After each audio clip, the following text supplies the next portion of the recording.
All right, we are live. Just to confirm, I'd like to see if in chat if you're getting audio here.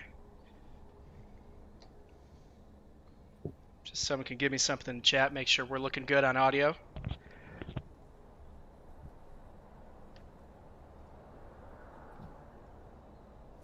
Oops.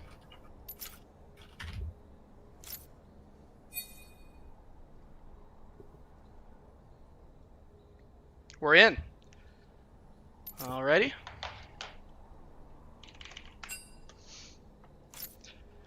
All right, cool, everyone. Welcome to the first match of TCS. We have potentially the most exciting match tonight going on between the two best teams in the league. We've got Team Blood. We've got Team Bovie, aka Team Sauce, and we've got Team Droid. Two of the most exciting and most fun-having teams here, and we're excited to get this rolling. With me today is Joa, Mr. Rook Stout. I know many of you have not seen his face before, so this would be your first time. It's actually probably my second time. Wow. Yeah. Third time to charm you. That is right. Your mic's a little quiet. I think you got to pull it down here. Sorry. Yep. Okay, yeah, thanks for this is having me. great. I'm glad to be here. Yeah, absolutely. All right, so today we're going to get rolling relatively quickly with these matches. We've got Team Sauce, and Team Sauce had to go with his draft here. You can see him. I'm going to transition over to our league client here. We've got Lost in the Sauce, Mr. Bovie. We've got Mr. D. Bran, who's a friend of Devious, who is here in the bot lane. We've got Sandy Snake, who's meant to be here and carry this team. He is an ex-Diamond 1 player who's now kind of the one who's gonna carry this whole thing home. And then we've got Lemon, who's gonna be playing support for us here. On the opposing team, Team Droid 08, we've got Sir Stu here in the top lane. This is friend of Lemon and Spirit, actually cousin, I believe. And he's going to be holding it down for the top lane. We've got Evan, Mr. Swordmaster, the tank jungler.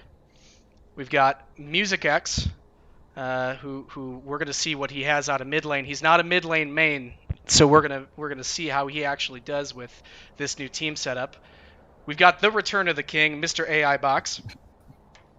And then we've got Droid 08, the captain, who was looking for this really great bot lane duo here. So before we get rolling, Joa, do you have any commentary to make for the teams here? I'm excited for the match, Andrew. I think this is going to be a real clash of some mainstays of the kind of Tilt server. We've got Bovolini, Lost in the Sauce, and Droid, who I would say are probably some of the OG dudes here. So it's a real clash of titans. Excited to see it. Yeah, I'm excited. Do we think? Here's the real question: do we think that Bovie is going to get his patented Urgot? What do you think? That is a great question. I think there is 0% chance. I think if Bovie gets Urgot, it would only be to stoke Sir Stu's ego and give him the chance to back up the smack that I've heard him talking. Well, here's the thing, and I've got a little bit look into what these teams are planning. There's also a possibility that he gives up the Urgot. So Sir Stu has actually been playing the Urgot. If you check what he's been doing in solo queue and team queue. Games. And I wouldn't be surprised if he gave him the Urgot just to prove that he's better than him. And so we'll see what happens, but I'm really excited for this draft. It looks like we can actually roll whenever, and so when these teams decide that they're ready, we'll go right into champ select, and we'll get this thing rolling. Fantastic. Let's do it. This is exciting. Alrighty. All right, so Team Lost in the Sauce here. So if we're looking at kind of where the mismatches are here, and for anyone who wasn't part of the draft, something that's really, really useful to know here is that we put everybody in a pool together. And so everyone who is in that pool together, you had diamond players and you had bronze players and everything in between. And so we did a snake draft back and forth between the captains.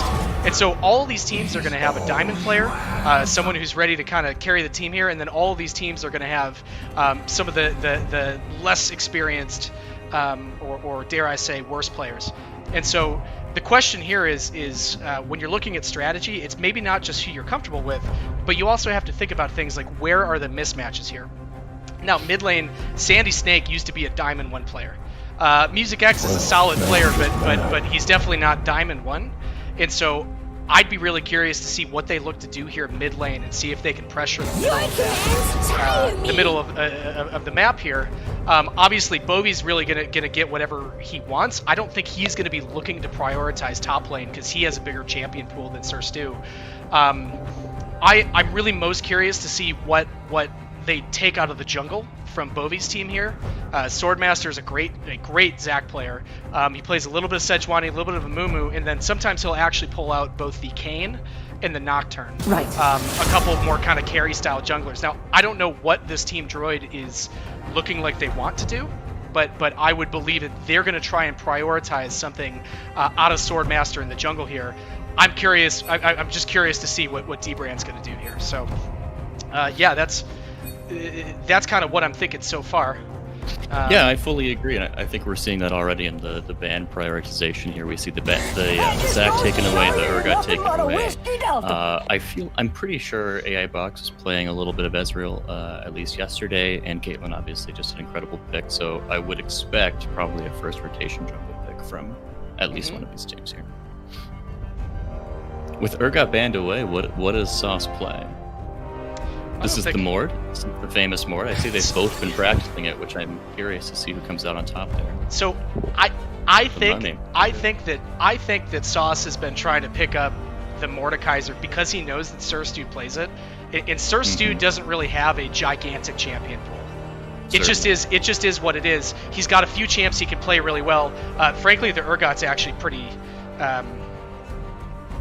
solid. Hold on, there might be an issue with the way that this draft happened. Okay. Because I believe they're only showing 5 total bans. And so I'm gonna confirm. Or sorry, they're only showing 3 total bans here. And I think we want to make sure that they're okay. Yeah, sure. It looks like we're gonna have a remake here. Okay. Yep. Oh no yeah. Worries. Okay. So bit of Reek spaghetti, never heard anybody. Hey, that's okay. Hold on. Making sure he has to go on tournament draft.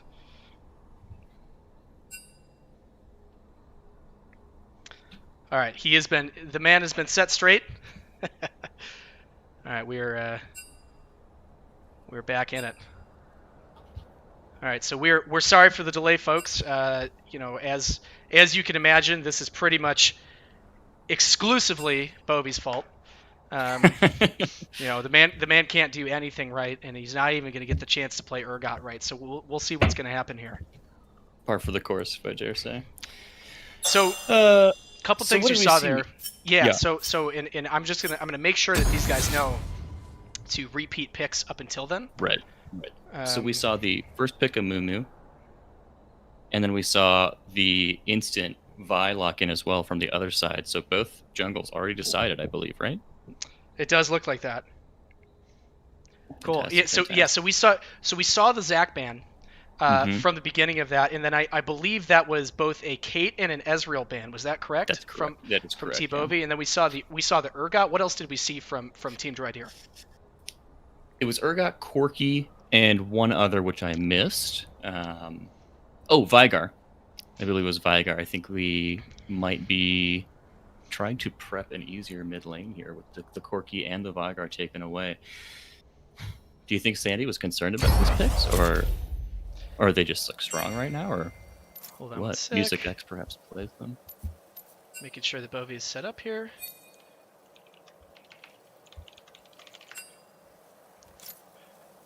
Just making sure Bovi's set up. Yeah, so I believe that was being banned against Sandy Snake. Right. Oh. My apologies. I see what you're saying now. Yes. I'm looking up his profile here, and it seems like Veigar is his best pick, most played and highest win rate, with quite a scary KDA, 3.85. nothing to mess with. Champion is strong, and we'll get going. Let it. Yeah. So if you check, if you actually go on Sandy Snake's, on his NAOPGG, what you'll find is that he has been absolutely hard carrying. Oh, hold on. Apologies for the production error here. All right, we should be back. Hey.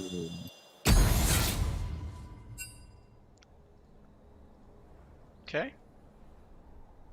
All right, I believe we are back here. Lemon's going to go into the spectators. Yeah, I think it won't pull you into spectate. That's why. I see. Okay. All right, everybody. We're going to transition back. Show our lobby. Alrighty, we are ready to start. And apologize for that. We got to blame Bovie here. He set up a draft instead of a tournament draft. Oh my Lanta. Perfect. Okay, so here we're gonna see again. We're gonna see the Ezreal, the Zac, and the Caitlyn bands. Right. So we will be mimicking exactly what we've done before, just to make sure everything is set up the same way and no advantage is gained. Well, now I'm just mad. And you're right. Yeah, those bans were absolutely against Sandy Snake. I was reading. Your commands tire me! Make sure you got your mic down, Joa. Yes, The sorry. man is I was quiet. good. That's okay. All right, so yeah, right here, you're gonna see them banning out Sandy. This is a really interesting strategy. It's kind of an interesting psychology. Because you got some people here who are going to think that you should ban out the best player and get them off the things that they're really carrying on. On the other hand, some people are going to tell you that you shouldn't bother banning the high diamond players because they're going to be able to succeed on anything. And so usually what you'll go after is instead where they're kind of missing things. This is interesting. I will say if you look at Sandy's profile, he's been playing a lot of Corki. He's been really carrying in solo queue, or rather their flex queue games. So yeah, he's okay. been popping off on that character. Huge numbers. So we got the Jace and the Vi. Music X is a Jace main, so he's actually going to be taking that mid lane, is what it seems like. That's the intention, and I guess I probably shouldn't say that in case any of the competitors are watching the stream. But yeah, if we know Sir Stu doesn't play. We know that Sir Stu doesn't play the Jace, so that's going to be going mid. Vi's an interesting pickup. The Vi's an interesting pickup. As I was saying, Swordmaster actually traditionally plays tanks, and so the reason he'd be picking this Vi here is because there's someone that they want to get on top of. I'm assuming that's Sandy. I'm assuming with whatever they do, they want to get on top of Sandy. Devious actually isn't even an 80 main, so the Devious Lemon bot lane, I'm just not sure that they're going to be looking to spend a lot of time there and really prioritizing that. If you kill Sandy, you probably win the game, and I think that's what they're looking to do here. Yeah, I absolutely agree. It's looking like we're setting up a bit of a pick/dive comp here. I'm kind of curious to see what we get. The Mundo top. This is a Sir Stu special, I believe. It is a Sir Stu special. It is a Sir Stu special, and the Mundo is really good against magic damage. And I actually played a couple games with Sir Stu with the other day, and we had this whole conversation. And I think he's now realizing that these really like magic damage heavy comps is what you want to pick the Mundo into. Yeah, absolutely. We have this triple magic damage comp here, and once he gets his Spirit Visage and some HP going, maybe the level 11 for the second ult upgrade, he's going to be nigh unkillable. We do have a lot of magic damage coming out right here from Team Bovie. Okay, so the Jhin ban, so yeah, Devious is really a Jhin main. See, we lose you with some of the vocals, cool. Just checking to make sure that our audio is actually sounding okay here. Oh, okay, sorry about that. I can speak up a little bit more, that's my bad. Yep, you're good. Yeah, it looks like we're seeing some AD carry bans and some bot lane focus bans, as neither team has picked either role. So this is going to be a real war of attrition, I think. Maybe who has the deeper champion pool. I'd personally like to see a Kai'Sa ban here. Ooh, okay. Because they have not picked AD. Box is really comfortable on the Kai'Sa beyond. I mean, Ezreal and Kai'Sa were actually his two most played champs last season. So it's either going to be the Kaisa ban, or they could pull away either the Zyra or the Janna. The Janna's another big one. Yep, there's the Zyra. Okay, there it is. Yeah, there's the Zyra. Yeah. So it was going to be one of those two. So, Right here, Box is picking. I think he locks in the Kaisa. I don't.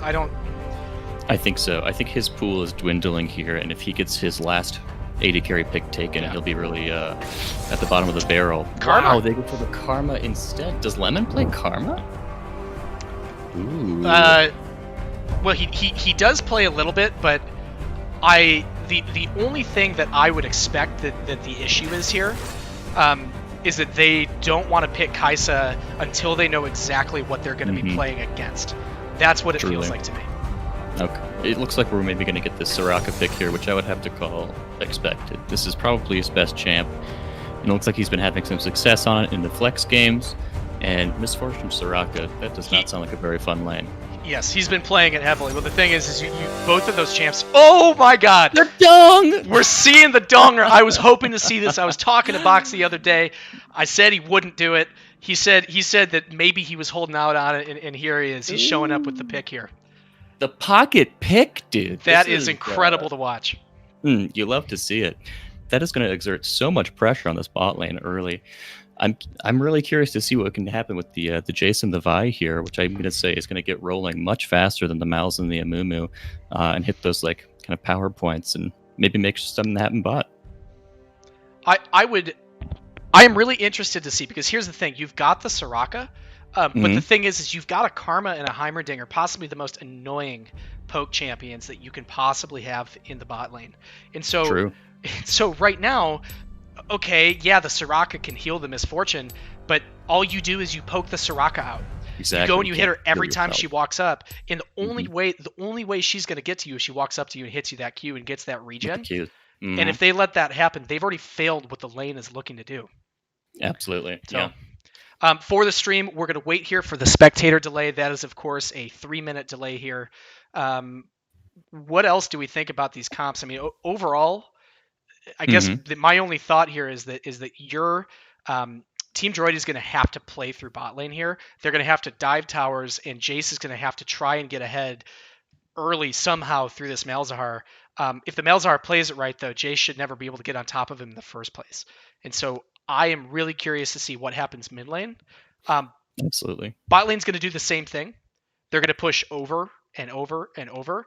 And Misfortune, Soraka don't really have a way to counter that. And so it's pretty clear what they're going to try to do. The question is really on execution here. Absolutely. Yeah, I think it's going to come down to the Vi and Jace power couple here going down bot lane and shutting down Misfortune, which is maybe their only like real power pick in the early game here. Although I would say that there's very little kill pressure with Vi top with Mundo and Vi together. So I assume Bovie will be safe up there.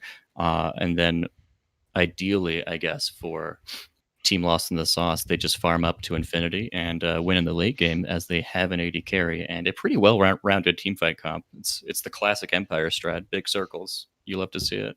With the Misfortune and the Amumu. The interesting thing here is, to me, who actually wins this game in the late game is going to come down to how well this Misfortune plays. You have a lot of magic damage here. And so you've got the Mundo. You've got the Vi that can itemize into an early Hex Drinker. You've got the Jace that can itemize into an early Hex Drinker. You got the Heimerdinger who can build a Banshee's Veil second, as opposed to going into that typical Zanya's. And then obviously you've got Karma who can build her Athenes. I don't think that's particularly relevant. But all of these champions can itemize extremely well into magic resist, especially things that counter. Okay, you've got the Mordekaiser. You've got the Malzahar. Both of those champs, and actually the Amumu. All three of those champs are damage over time magic damage dealers. And so if the Vi and the Mundo get that adaptive helm, I don't possibly foresee a way that they're being killed fast enough by what this team is looking to do. So all that being said, it all completely goes away the moment that Amumu hits a big ult and Misfortune just dumps the ult on her. So I'm really curious to see what goes on here. Yeah, couldn't agree more. I think I'm going to have to give the advantage to Lost in the Sauce's team here. I think execution-wise, what they have to do is simpler. But That said, like you said, the itemization is going to be perhaps in favor of Droid's team. Yeah. So what are you expecting to see level 1 right here? Level 1, I expect both teams to fan out. I'm not really seeing much like catch or invade potential, but you know, it's the first game, baby. Like maybe we get some crazy invade action. Both teams invade each other. They just take both teams blue, no problem. But I would expect to see a pretty quiet levels 1 and 2, and then perhaps some invading from the Vi starting at level 3 or so, because Amumu was quite weak in that early period of the game. Well, and I think the important thing to note here too is that there is going to be a difference between Swordmaster and Dbran. Dbran just hasn't been playing as long. He's not as highly ranked. He's playing the Amumu, and he's looking to go for those team plays. But the big concern is that he just gets invaded and killed over and over. So we're going to see what happens here. I'm really curious to see how this goes. Absolutely. Let's get into the match here. I would definitely have to say Swordmaster is the player to watch this game. Like you said, I think he's going to be the one making things happen, and the mid game I think will directly follow from his actions in the early game. Yeah. Just looking at it, they're so strong early. Like Jace hits that like level 3, level 4, level 5. He has all of his abilities. He has like 6 abilities at level 3. Yeah. Redonkulous, Vi with the percent HP, the gap close, the E, the auto reset. Amumu has a Q. It's like a Q. Yeah. Requires all of his mana and HP to clear the camps. So we're seeing right here. We're seeing both teams. Yeah, both team fan. Nothing dank. Hopefully we're gonna see right here with the some kind of dance party or something to liven this up. Droid is going for the really, really cheeky early poke. Obviously didn't land it. Well, no, I will note, no one is trying to get vision here. It seems like they are expecting both teams to start at their lower buff and move towards the top. And no one seems to really scared here. What I'm looking for is I'm looking for the Sandy Snakes. I'm looking for the Swordmaster and Droid to sort of lead their team in terms of vision. What are we actually looking to accomplish with this game? I'm really hoping we see that from them because, you got some new players and some players that are just kind of learning. And that's where my mind's at with this. Yeah, my expectation would be that the more experienced or higher ranked players will lead by example. And then kind of, wait, let's look at this. Look at this. This is Bobby here going for the early trade. Yep, he's gonna kill those front humans. He's gonna catch him in the middle of the wave here, and he's just gonna totally beat him down. There's nothing Sir Stu can do about that. So much damage straight away. Although he did take a good chunk from minions. He did take the chunk. Yeah, that's actually really interesting. It's unfortunate because that trade was really good, but he waited too long in the middle of it. He kind of sat in those 3 melee creeps. Yeah. So let's take a look down towards bot lane here. The turbo push. Yeah, that's what we're gonna see here. So in chat they're asking if 3-pot Vi is standard. The quick answer is probably not, but look what he's doing here. Look what he's trying to accomplish here. Clear. Yeah, so he's going for the full clear. He's gone for the Gromp. He's gone for the wolves, and he's going for the, I'm going to call them the raids, the chickens. You all know what I'm talking about. And I think he's going to go for Gromp after this if he has enough time. But let's look at Amumu here. Yeah, I noticed he opted to go straight toward his blue, or towards wolves and then blue after the red.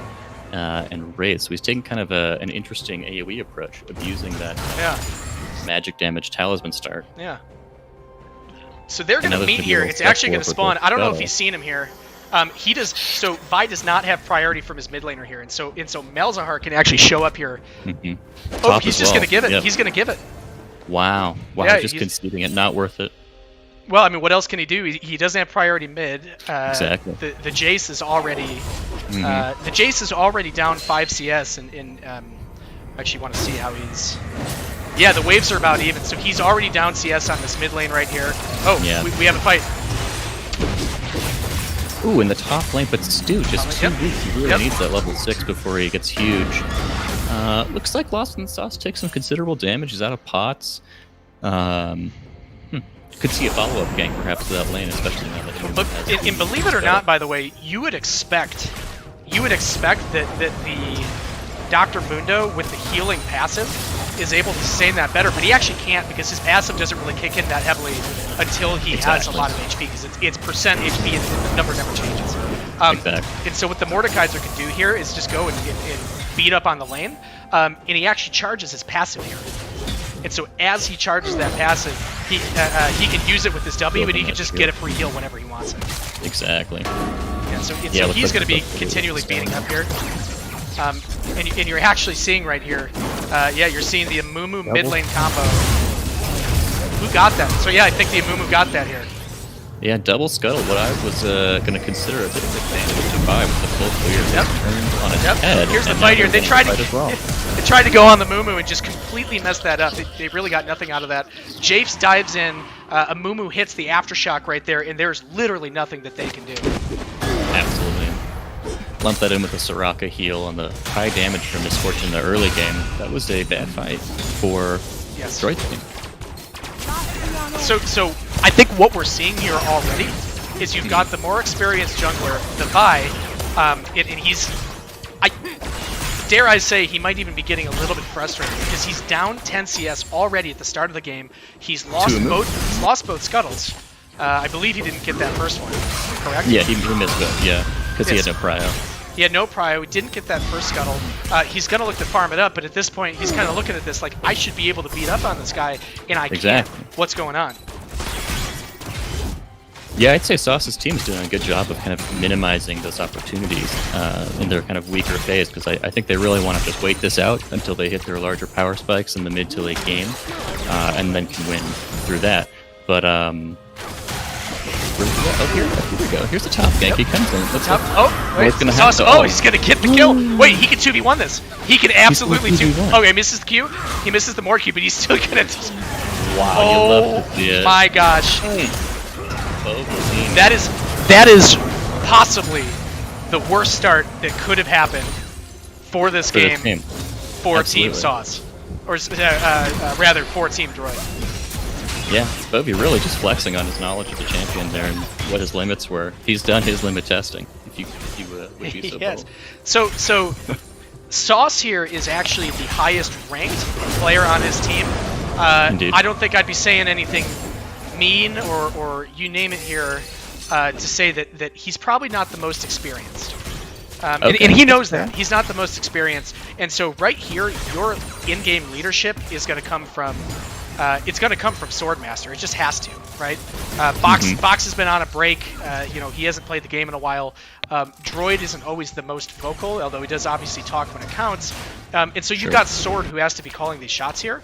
And I worry for how this team is going to play out this best of 3 when he's already kind of feeling like he's looking like he's down on his luck. Exactly. He's going for the plays he shouldn't be. Yeah, I totally agree. That was a complete desperation move. Although perhaps they thought they had it, and Bobolini just, or I guess Lost in the Sauce, just came through with the fat Mord plays. So I didn't see it. When the gank started, was he level 6? Was the Mordekaiser level 6? Or did he turn? I think he was level 5 and then leveled up. Yeah, because that makes a little more sense. I think the timing was really, really unfortunate. Curious to hear from chat. Twitch chat here, let me know if you saw if he was level 6 or level 5. If he was level 6, I think there's no excuse for a level 4 Vi to go in on that. But that's my opinion. Truly.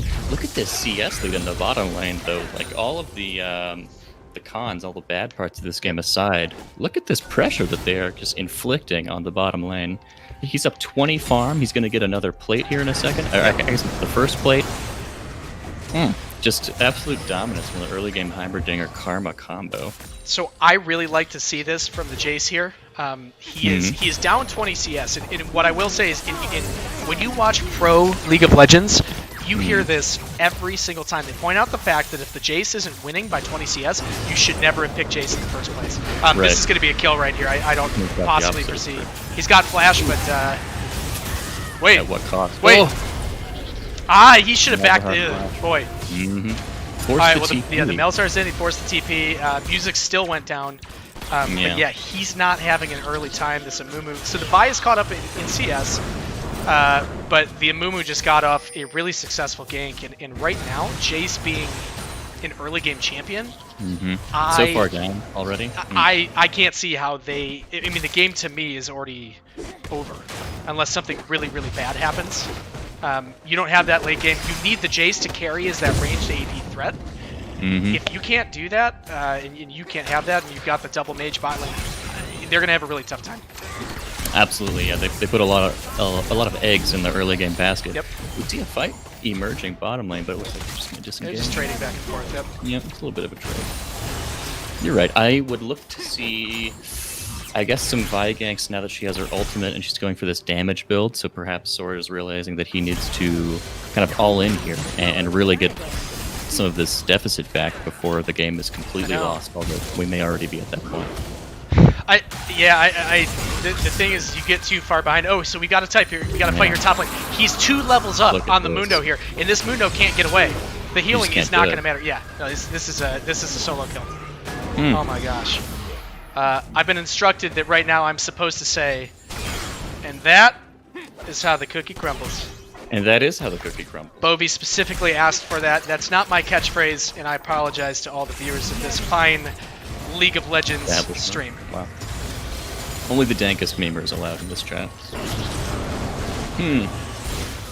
Wow, Mal's, yeah, with that nice kill. He's got the double Dorans and the Lost Chapter, so he is not struggling with mana at all. I believe he also got the blue buff from Amumu, which Jace did not get. And he's at almost 10 CS a minute already. The Jace is at about 6 CS a minute, and this is going to keep going downhill unless this Jace can pick up some kills. He's already 0-2. So we've got Vi showing up mid lane right here. Oh, she's walking right into the ward here. Oh, he doesn't want it. He actually doesn't want it. I think he needs to want Jace just misses the EQ. Oh no. Yeah. This Vi needs to be spending more time bot. He needs to be diving the Soraka bot. He can't be spending time mid at this point. The mid lane is completely lost. Yeah, I definitely agree that every extra second spent in this mid lane is another step toward defeat. I think at this point he exists. Amumu. At this point, yeah, as I say, at this point he exists exclusively on the bot side of the jungle. There's camps there. His blue buff is about to come up. I think at this point he needs it. He's level 7. He needs to be able to catch up a little bit in levels so that he can actually kill the people he gets on top of. This Vi needs to go gank bot over and over and over again. Because you can win that. You can poke the Soraka down. You can get him under tower. You can kill him. But at this point, mid lane's lost. Yeah, certainly. I think it's also important to mention how well Sandy has been playing this lane. Like, not only is his CS nearly perfect, he's also exerting just an incredible amount of pressure on the Jace pick, which is perhaps causing some of this issue with their roam strategy, which is what I would assume they're playing around. I don't think I understand. Okay, I think I do understand. I think that they were trying to go. I think they were trying to go for the early game mid lane where he can kind of, I don't know, get some kind of lead, I guess. I don't even know bully, but just be in a spot so where they meet at these dragon plays, they can accomplish something. But the problem is again, when you're against a Sandy Snake is a great player. You're not going to beat him in the mid lane. I mean, very few people in this entire tournament can beat him in the mid lane. It doesn't matter if he's on Malzahar, if he's on Akali or Zed. He can probably win on almost every single champ. And so you need to do something that can wave clear, that can sort of scale towards late game and be useful in those fights. And the problem is Jace just can't do that. You have to win lane or else the pick is completely irrelevant. Absolutely. Yeah, that expertise and skill on the champion as well as just general game knowledge is really coming through in this mid lane advantage that he's built for himself. Well, let's hope it. Let's hope for his sake he can keep it going. It is really nice to see this dragon come out from. Yeah. Right. Just some sign of life from the red side team here. A little bit of productivity, much needed. Well, here's the benefit that you have, right? This bot lane, and that's why I think you need. Actually, here he is. He's here. He's here on the. Right. He's looking for it. On the lane gank. I was concerned for a second that I was giving away strats, but then I remember we're on a 3-minute delay. So we're good here. So he's here on the lane gank right here. I mean here is the funniest thing here. I don't think they're even gonna run far enough. Like they're playing so far back. They're down almost 30 CS. Yeah, look at this. Look at this. At this point, do you think you should just try to take the tower with them, or should he abandon the strat and maybe look for... I think he should have come from the tri-bush. Oh, here they're gonna go for the fight here. No, oh my God, have they he's been tipped off for this? How do they know? No, they're actually just playing that They're far just back because playing they don't very want to far. get poked out. I do not think they think he's there. Yes. Okay. Okay. So he's just playing. He could have ulted safe, the Soraka right there. I think he's. Yeah. I agree. So I would have liked. I would have. Oh, here we go. We got a gank coming top lane here. The mummy. So now Mundo's getting a little tankier. He's leveled up. I think it's going to be hard for them to find kills on him from here on out for the most part. Well, that's the strategy. The strategy against Mundo is you gank him over and over early because he's Right. he's incredibly easy to kill. Right. That time is obviously past, but this Mordekaiser is just dominating him. Thick as a brick, dude. Yeah, unstoppable, by the way. The Mel's is pushing up. I think. So we can see the Amumu here. Oh, they're just gonna go for the Herald here. They're just gonna go for the Herald here. Too bad about the plates not being up anymore, but it looks like we'll probably be able to close out this tower, or at least get close to it. Yep, the Vi can't go on that. I think he knows that. One auto? Hello? Yeah. I'm just fooling. Yeah, so this is going to open up the Malzahar, who is quite substantially ahead, to roam and kind of apply his lead to other lanes. I mean, he's got 2 kills. How do I? Oh, sorry. Backspace. Oof!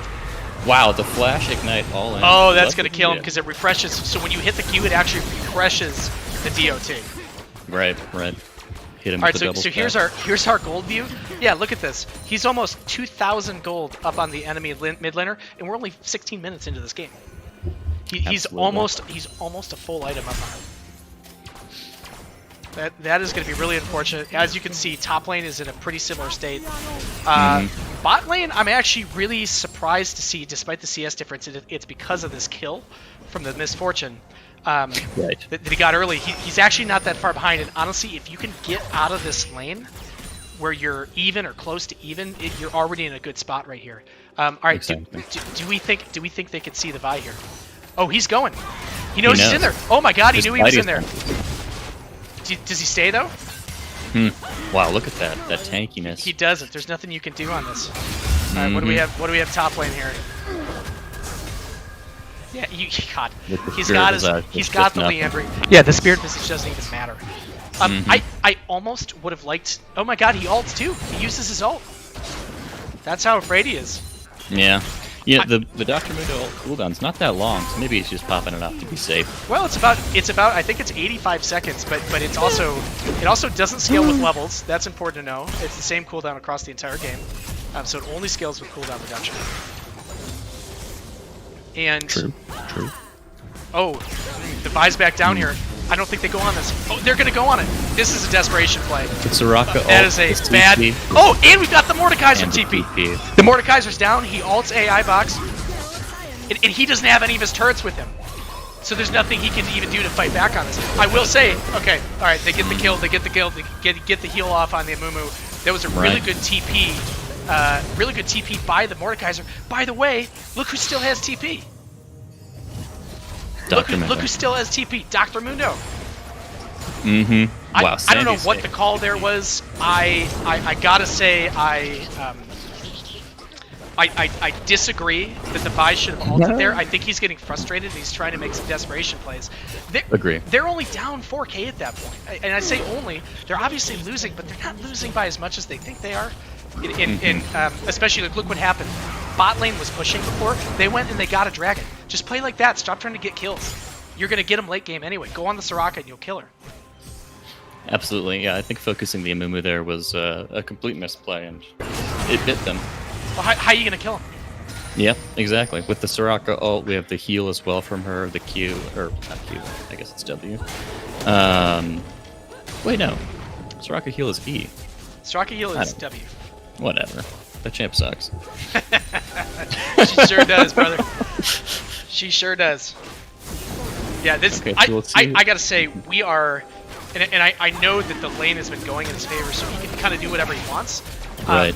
If you played with Bovie a year ago, Bovie Sauce, if you played with Sauce a year ago, you kind of get this feeling that he's not paying attention. He doesn't know what he's doing. And I gotta say, between that TP, between some of the heads up, knowing when he can get these solo kills, this seems like a completely different player to me right now. He knows when he has the lead. He knows when to TP. He knows when to make team plays. He's ulting the right person. I mean, he ulted the Heimerdinger there.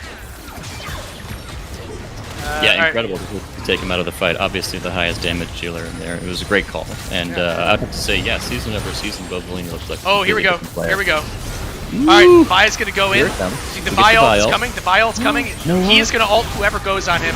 Oh, he can't even get it down. There it is. Can they turn this onto the Malzahar right now? Yeah, the Mundo's burning. The Mundo did just ult, so we should, yeah. I think they're going to take it. They're going to be happy with that. Okay, there it is. So there is a sign of life. Yeah, exactly. Unfortunately, the bot lane, they immediately turn it around and Mumu goes in with the ult. We've got a TP here coming. It's coming from the Mundo. I don't think this is a smart call. What's the Mundo going to do?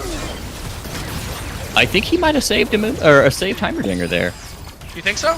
Maybe, Yeah, I don't know. yeah. I feel like they were going to pressure him a little bit, although AI Box on the Dong himself is quite slippery. So maybe he would have been okay. Tough to say. Okay, they're taking the tower. They're taking the tower. And he hits oh my god, he hits the Q. Sorry about that, Chad. Wow. He hits the misfortune Q. Oh my gosh. Who's that Q actually, and... oh, wait. Oh! He gets the kill! He gets the kill! Away. Oh my god. That is an arrogant play from the Mumu there. He jumps in, he's looking for something. Box knows what's up. One thing, you're not going to see very many errors from AI Box compared to some of these other players. You know, he's not the most aggressive player, but he doesn't usually get himself in stupid situations. And here, so we've actually got the Soraka here that's been poked out, but no, they're not going to be able to go on her here. Absolutely, very consistent player. Mundo has ulted. I don't think they realize that there's 3 people bot right now. There's not really much they can do. Yeah. Not sure what the Mundo ult was meant to accomplish, but there it is. Look at him. How much HP is that? Plenty? Yeah. That's a lot. Oh my god, hey, he got the passive down. Alright, so he's gone on the Malzahar, but no one can actually get on top of this Malzahar here behind the Vi here. He continues to make the desperation plays, and he just gets Malzahar ulted over and over. That's like the 4th time he's done it this game. Droid is in the Malzahar, in the Mordekaiser ult right now. He tried to flash pass. I don't actually know what he was trying to do. I think he might have been... No, I really don't know what he was trying to do there. Boy, this game is falling apart right now for Team Droid. Yeah, the pace has certainly accelerated, and we're seeing more and more fights go in favor of Lost in the Sauce's team. The dream is alive for them. Right now, Swordmaster needs to step up and show some leadership. Every single one of his last 3 deaths is him diving on the Mumu under tower. I don't know what he's doing, but he has to step up and he has to actually start making some good calls if his team even wants a chance at winning this game. Indeed. I'm curious to see what happens next game in the pick ban, to see if they go for maybe a more late game approach compared to this game, which I would say has not gone how they anticipated. Yeah, to say the least. Yeah. I would have liked to see something better out of this Music X, out of this mid laner. And yes, Chad is asking me if this is a best of 3. Yes, this is a best of 3. I would like to see something, because again, I'm going to make this point over and over, and I'll get off my, I sound like a broken record. Wow. You cannot, soapbox, put it away. I know, you cannot pick an early game Jace into one of the best mid laners in this league, Sandy Snake. You just can't do it. It's not going to happen. You're not going to be able to contest the early game. What do?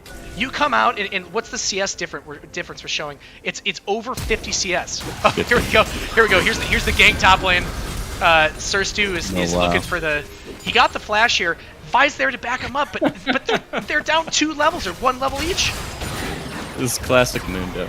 Vi's going to go back in. You've got 3v2 here. I'd like to see them go on the Mordekaiser. All right, so the Mordekaiser ult is onto the Jace here. He's going to try and run away, and we're going to hope that he doesn't die. Worst case scenario, they get him anyway. All right, that was very nice to see from the Jace right there. He hit the point blank EQ, and they got that fight back. You're going to see the one thing you're going to see with Bovie here is he's going to be playing really far up and really aggressively, and if you can continue to get these shutdowns off of him, you might actually have a chance of pulling this team back in the game. Yeah, I was going to say, every one of these kills has been, so far, him just kind of stepping up a little too far and being punished for it, and maybe that's a window back into the game. I'd like to call attention to the fact that the AI box here, this is what you get out of the Heimerdinger. He puts his ult down, he's got 3 turrets. He's sitting here 1 versus 3, holding him off from the tower, and there's literally nothing they can do about that. Just stone nothing. He's like... The Mumu's onto the Karma right here. It looks like nothing. He's just going to be pushing away from the fight. We're landing a little bit of poke from Music X, but again, he doesn't have any items, so look at that. That did almost nothing, and it hit 3 or 4 people right here. Damage. We've got the TP coming in from the Mordekaiser. They're going to get this dragon. I think right now, if you're Team Droid, you need to just run. There's nothing you can accomplish especially after that TP comes in. Indeed, especially with Heimerdinger ult down and Jace being so far behind. I think we're going to look for picks here rather than team fights, because we can kind of minimize the goal differential that way. The problem... Oh, dive. The fight onto Sandy. Oh, wait, the tower. Oh, the border! Oh my god! Wow. He actually gets out from that. That was a brilliant misfortune ult. The Soraka heals just kept him over and over, and he actually flashes out and he lives through that. That is very, very, very, very sad to see if you are Team Droid here. Very clean Soraka play, really knowing just how to make the most out of that champion. Yep. Easily his best pick, it seems, from his I guess, profile, and it's coming through for them. Look at this. Look, you've got AI Box, who is actually trying his absolute best here. He's up dragging them. Well, he's up 30 farm on the enemy MF, but it doesn't matter because look at this Malzahar. Malzahar is almost 10 CS a minute. He's even up 40 on the Heimerdinger. He's huge. He's disgusting. I believe he could he pretty much one-shot anybody outside of maybe the Doctor himself. And by the way, right here, the Heimerdinger, because the MF has been able to pick up so many of these random kills. Oh, here we go. We're going into the Mordekaiser. He is actually going to get caught out right there. Mumu goes in to try and save him, but he can't get anything from that. We've got the Ignite on the Aftershock to Mumu here. They're going to look to chase him down, unless the Munu can land some cleavers here. We do have Bi ult. He's got it. He's got it. Bi coming ult here. We have Bi ult coming up. I think he just goes on the Soraka here. No? Okay, they save it. They save it. Someone's calling to still go. Yeah, I think that you leave it right there. Yeah, absolutely. The chase to the tier 2 tower there would not be very fruitful, I think, when they have Baron on the menu. Bovie is making some serious mistakes right now, and it is actually getting to the point right now where if he continues to die over and over like this, his team is not going to be as far ahead and easily winning. Absolutely stuck to Mundo zoning. See, you've got the Ignite here. You've got the Ignite here. But look, you can't kill him. It's a Mundo. They need to finish You've got the Karma shields. You've got 3 people on him, and he has full MR. Look at this. He's still alive. He's actually still alive. Yep. So he does not have flash. He can't get out of this. Yeah, I think he's just gonna die. The Fi goes in, but they waste the Baron here. What are you gonna do with that? Okay, he gets the Amumu kill. That is at least it. I'd like to see Droid try to get out. Yep, he flashes out. He's gonna have his E back up soon. I actually believe he's the only one with Baron. I'm gonna check on the Jace here. The Jace has Baron too. Well. Yeah, Jace has it too. So Jace was alive. All told, I suppose that went pretty well for them. They get the gold, they get the Baron buff on 2 members. They got the Baron, they can just leave. Mundo needs to go up, he needs to sacrifice, keep them away from the Baron, then the rest of them need to leave right there. And then the Vi, of all people, cannot go back in. Yes, absolutely not. Mundo did a great job of zoning them. If that misfortune ult was just like 2 or 3 seconds sooner, like in the pit, completely different fight. Yeah. But, yeah, the Doctor, dude, holding it down. I mean, there's nothing sadder for when you just got Baron, and then the first thing that happens is that the enemy team gets a tower on you. You as a team. And not split. Well, and blue team just got tower. I think that was Mordekaiser in the bot lane, or Malzahar, who got that tower there. And like, God, you know, it just didn't have to be that way. I fully agree. Yeah, sometimes you have to just take the win and leave instead of pushing for more, which where it can cost you, such as we saw here. So here's. Oh, so he actually goes on it. I love to see this. So it's really interesting that instead of the Banshees, Box went for the Zanyas. I really don't agree with that. So the Mumu goes in, he only gets the Mundo right there with his ult. Jace has gone in to try and save him, but I don't think Jace can do anything here. I think these guys need to get out. Yeah, the moment Vi goes in, she just gets hit with the Malzahar silence and then the Malzahar suppress. That is literally I mean, I feel awful for this guy. I don't even know what he's building here. But there's nothing he can do. So he Just did. nothing, yeah. He did go for the Sterix, and you can see it on stream here. He went for the Sterix. I don't know why he didn't go for the Maw. Or even, I mean, you could even make a case to why he should have gone for a full tank MR item right there. But to me, Sterix was not the call. I agree. I think it just provides HP and the passive ability, but I'm just not really sure that's what they needed. So Sir Stu here, and I was actually calling this out at the beginning of the game. If you look at his build, he built the Sunfire second item, which like I guess if you're ahead, I understand why you would take that pick, because you're gonna want to go and be able to push that wave and get and do some extra damage in those 1v1s. But here's the thing: he's against a Mordekaiser, he gets a Malzahar, and he's against an Amumu. And so the fact that he doesn't have an adaptive helm right now at this point of the game it's just inexcusable. It's not knowing the items. It's inexcusable. You need to have them. Yeah, he's already this like kind of unkillable tank here, and it would just be so much worse for them with the adaptive helm. I think that would be a completely better. Now you could make a case. You could make a case that when he gets a Mumu ulted, he needs to have something that helps him survive that the Misfortune. Who, by the way, the Misfortune doesn't even have healing cut. I guess the Malzahar does, so it's gonna make it onto him. But yeah, man, he needs this MR. He's just getting absolutely killed over and over and over by this AP, and that should never happen with him. Yeah, absolutely not. He loves AP comps to play against us. Those are that's why you pick it. Absolutely. Yeah, exactly. It's interesting that they kind of played into it because he picked him into, I believe, in the like beginning of the draft, and then they picked all the AP. Maybe I'm wrong. I could be misremembering. So here's the other unfortunate thing here. They're against so much healing. You can look at AI Box right here. AI Box has to build this Morella Namicon just to make sure he can spread the anti-heal across the team. And the problem is he's against Mumu, and he's against a Mordekaiser, and he actually really wants the Meanders, but he can't build it. Exactly. Because he needs that such insane healing cut. I mean, you've got the Soraka, you've got the Soraka and the Mordekaiser who just heal such an incredible amount. So much. I'd like to also call out the fact both carries on the Sauce team are deathless. They both have perfect KDAs. Yeah, absolutely crushing. Which opponent. if you pick 5, in my opinion, that can't happen. That's the whole point of the pick, I believe, to one-shot the carries, or at least get onto them and take them out of the fight, so they're either dying or they're at least not racking up enormous scores such as these. And look at this MF, 703, 200 plus farm, 3 full items, doesn't even need the attack speed boots, lol, which is huge. So someone in chat just brought up a really good point.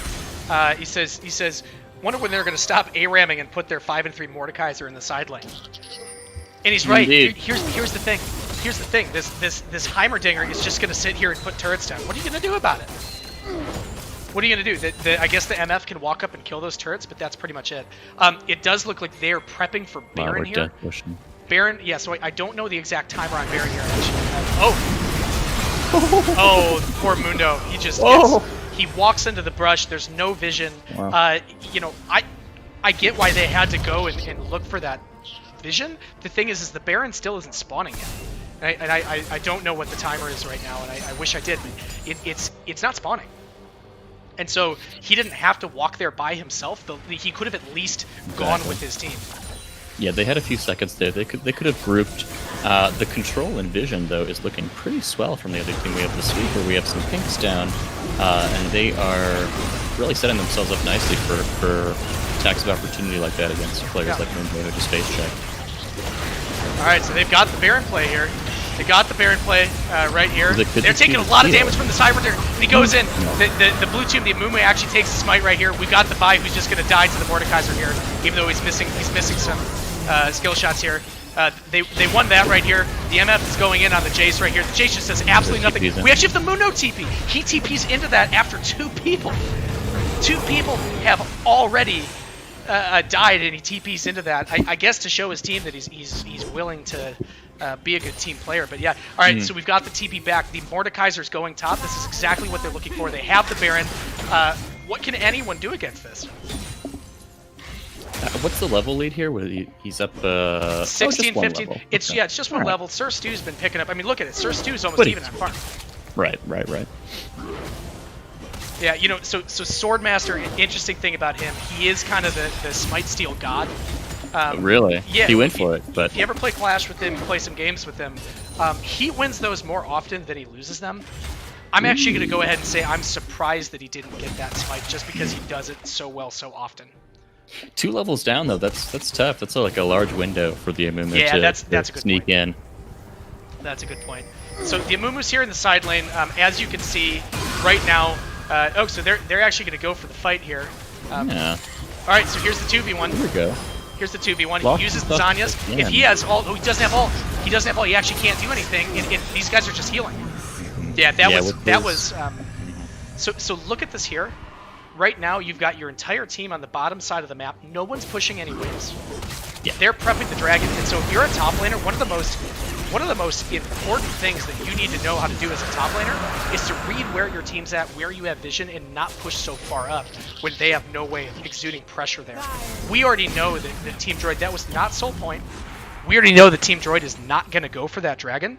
There's just no need to go and be that far up, especially because he can win the 1v1 anyway.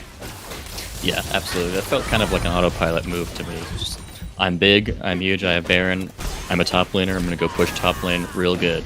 Right. And then he got caught out and died for it.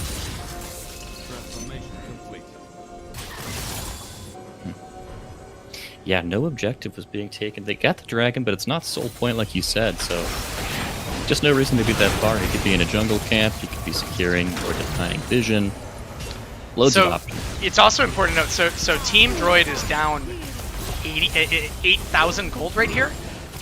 And you see the QSS from the Jace, and you see it from the Vi here. So not only are they down that much gold, they have to waste an extra half an item's worth of gold just to get that QSS. And so they're really down even more. And I think at this point you're going to see it from possibly the Mundo. You're definitely going to have to see it from the Heimerdinger unless he just isn't concerned about getting ultimate at this point, which would be very surprising. Blue team is just pushing up though, and we've actually got red on the flank behind him. And we're going to see how they go in here. Yeah, we're going to see how they go in here. All right, so the Mundo's in, the Vi is in. He actually goes back on the Soraka. You can see the Soraka in the back line here. Yep. Meanwhile, right there, Sauce has actually died, and we've got a Malzahar on this Mundo who's just chasing the back line, but they actually can't kill him. Incredible. Oh my God, Mundo's gonna live. Mundo's gonna live. That is incredible. All right, he's still there. That was just beautiful play from the Vi, I think, kind of keeping the Amumu out of the fight by hitting him with the ult knockback, I believe. So he wasn't able to get on the big clump, and he had to ult very far and only hit, or very far out of position, and only hit one person. Wow, that was a that was sort of a breath of fresh air from Swordmaster, I would say. Yeah, all of it. I mean, Swordmaster goes on the Soraka. It's exactly what he needs to do. He doesn't actually get the kill, but he exudes a lot of pressure there. Well, okay, and then the Amumu actually just gets caught out randomly. Right. What's an 8,000 gold lead, Abarn? Doesn't mean a damn thing anymore. Doesn't mean anything. I mean, look at this vision here. Or Or not the vision rather, but look at the positioning of blue team. They're all going back. They're taking camps, and then you got an Amumu. You got a Amumu here. Oh, whoops. Rest in peace. Bless his heart. Look at him. Look at what is the Amumu doing here? Wow. When his nearest teammate, I believe, was taking red buff. Very far, some like 10,000 units away or something like that. Well, so here's the thing, right? You've got the Jace. At this point, I think these team fights. I don't think there's a good shot caller who's calling out what to do on these team fights. Right there, the Mordekaiser was trying to like 1v3 the backline, while the Vi had dove on the Soraka, and no one's really going on her. The Mundo's kind of flanking from the side. He's not even being the full tank here. Soraka actually gets caught out trying to get vision for Baron here. These excellent catches. He cannot be there. He has no backup. You can see this is the same thing over and over. You look at the positioning of blue side here. The Soraka cannot be that far forward. Absolutely not. Yeah, she needs to be working with a friend at that point, or just not there. And here's where I talk about the leadership of the more experienced players. Truly, that's where they need to say, hey guys, let's go get vision with Soraka. You need to be making those callouts. That's not just on the Soraka. The Mundo is actually sitting under tower here. That's not okay. He ate the Mountain Herald. That's a huge ability down. I think that's a fat finger. That was a fat finger so, from Sauce on the Zonias. I think they're still going to get the kill. Yeah, that was a fat finger on the Zonias. The Mumu still actually has ult. I would have loved to have seen Mumu find his way into the backline there and get that ult off. But yeah, I mean, this is boy, this is kind of. I don't really know what to think about this game. There's a lot of people getting caught out. Like Sir Stu right there got caught by a Malzahar ult when there were no minions under tower. Yeah, truly. It's just no reason. Like, how did that even happen? Yeah, no, Abarn, I think you're witnessing the beauty of the TCL and something that we're going to see over and over again. Like, if you put oh, that's the smite steal! That's the smite steal! He get on it! He did it! I knew he was going to do it. That was absolutely beautiful to see. This game is not actually over right now. The Malzahar flash ult, yep, we see the Heimer is out. Oh my god, that is amazing to see right there. Look at him go. I knew he could do it. And he flashed in too. He flashed over the wall to get that kill. Or to get the smite, rather. Yeah, absolutely. So they're going to get the soul here. Yes. But... Wow. So we get the soul, we get the big move speed, we get the big passive thing. I'm going to still have to give it to them. I think they're absolutely poised to win this game, and they just need one good team fight, which is going to be probably on the backs of their stronger, more experienced players to kind of guide the others through. Just say, like, this is how you need to play this matchup, and this fight specifically. And if they can do that, then they can close out this game. I would love to see right now, they're down 7k.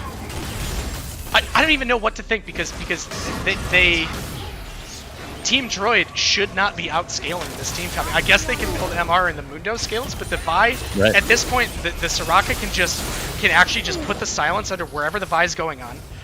You can easily as well build MR on the side of Team Sauce, and then you've got a Jace. And what does a late game Jace even do? And he's got 3 items right now.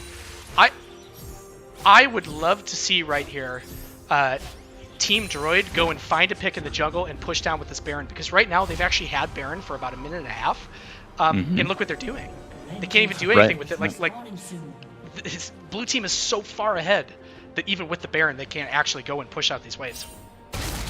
Yeah, it's very interesting to see, and we see a little bit of adaptation coming out of Lost in the Sauce here, whereas just a few minutes ago we saw him in a similar position, just shoving that wave into next game, and he was paying the price for it, but this time he's showing a bit more restraint, which I like to see. He kind of got, he got Mike Tyson right there. He got punched in the mouth, and he realized, maybe I'm not as far ahead as I thought I was. Right, he's touchable. So Vision, interesting we were seeing. I actually want to point out, this is the exact kind of Vision that we want to see. Look, we've got wards here, we got ward here. Ward here, ward up top here. We've even got one here, although I don't think that's going to go into play. What that means is you put the Mordekaiser top. He now knows when everyone's coming to stop him. That's exactly how you play that. Oh, we've got the Vision play. We got the Vision take here from Team Red. Yeah, they're not going for it. So the thing is with this Soul too is it is the Cloud Soul. Most people would argue that it's probably the weakest one. Yeah. It's really hard for you to get a lot of significant use for it. Right. It's nice to have, but it's probably not winning very many games compared to one of the stronger ones. It's like, well, we're huge. Yeah, absolutely. This is so interesting to see. I was touching on it earlier, but I feel like if you had 2 of the top teams in this position, just the blue team would just win 10 out of 10 times completely. It would be a shutout at this point. But I'm going to say it could be anyone's game here. Like assuming some improvement, maybe more closer to perfect play perhaps from the red team, and they could swing the game and potentially win. I don't want to count them out yet. I want to see Sandy Snake. I want to see Sandy Snake telling D-Brand the Amumu what to do. Wait, hold on. We got the fight starting. Muno completely caught out. There's nothing to do with that. Oh my god, that MF ult. That MF ult absolutely shredded. The Jace is up top. He's inside the Mordekaiser ult right there. He got absolutely shredded by that MF ult. But let's look down here. The Vi is in. He wanted to go and save the there it is. Yeah. The game's over. Fox is going to go for something here, but there's nothing he can do. Yep. The catalyst. That's going to be the end of the game right there. The Mundo, I gotta say, it's gotta be really frustrating that Mundo's just getting caught out over and over and over and over. And that can't Yeah, that was happen. a You fun have play. to be aware of your positioning and where the enemies are, and sort of adjust accordingly. Yeah, at that point in the game, you have to be checking bushes with cleavers or something if you can't see. Yeah. But yeah, just once again, we saw them walk in, and or we saw him walk into 5 people, and he just gets drained and killed, and game ends. Wow. Mm. Well, this Beautiful is it. stuff. All right. Well, this looks like it's going to be the end of TCL Game 1. Game 1. Team Sauce versus Team Droid. I really Mm-hmm. want to see how Team Droid comes back from that, because it kind of looked like they were all over the place during that game. I don't really know what to think Yeah. about that. Yeah, they had some moments of greatness, and they had some strengths within their team that I feel like if they could just have exploited a little bit better and a little bit differently, just a tweak in execution, and that would have been a completely different game. So I think Game 2, even on the blue side, yeah, especially on the blue side, I guess, with the first pick, they could look to take Game 2. That is interesting. All right, everybody. Well, thanks for tuning into Game 1. Game 2 will be starting soon. We're going to go on a very quick break right now, and then we'll be back right with this starting very shortly. So thanks for tuning in, and see you guys soon.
We go.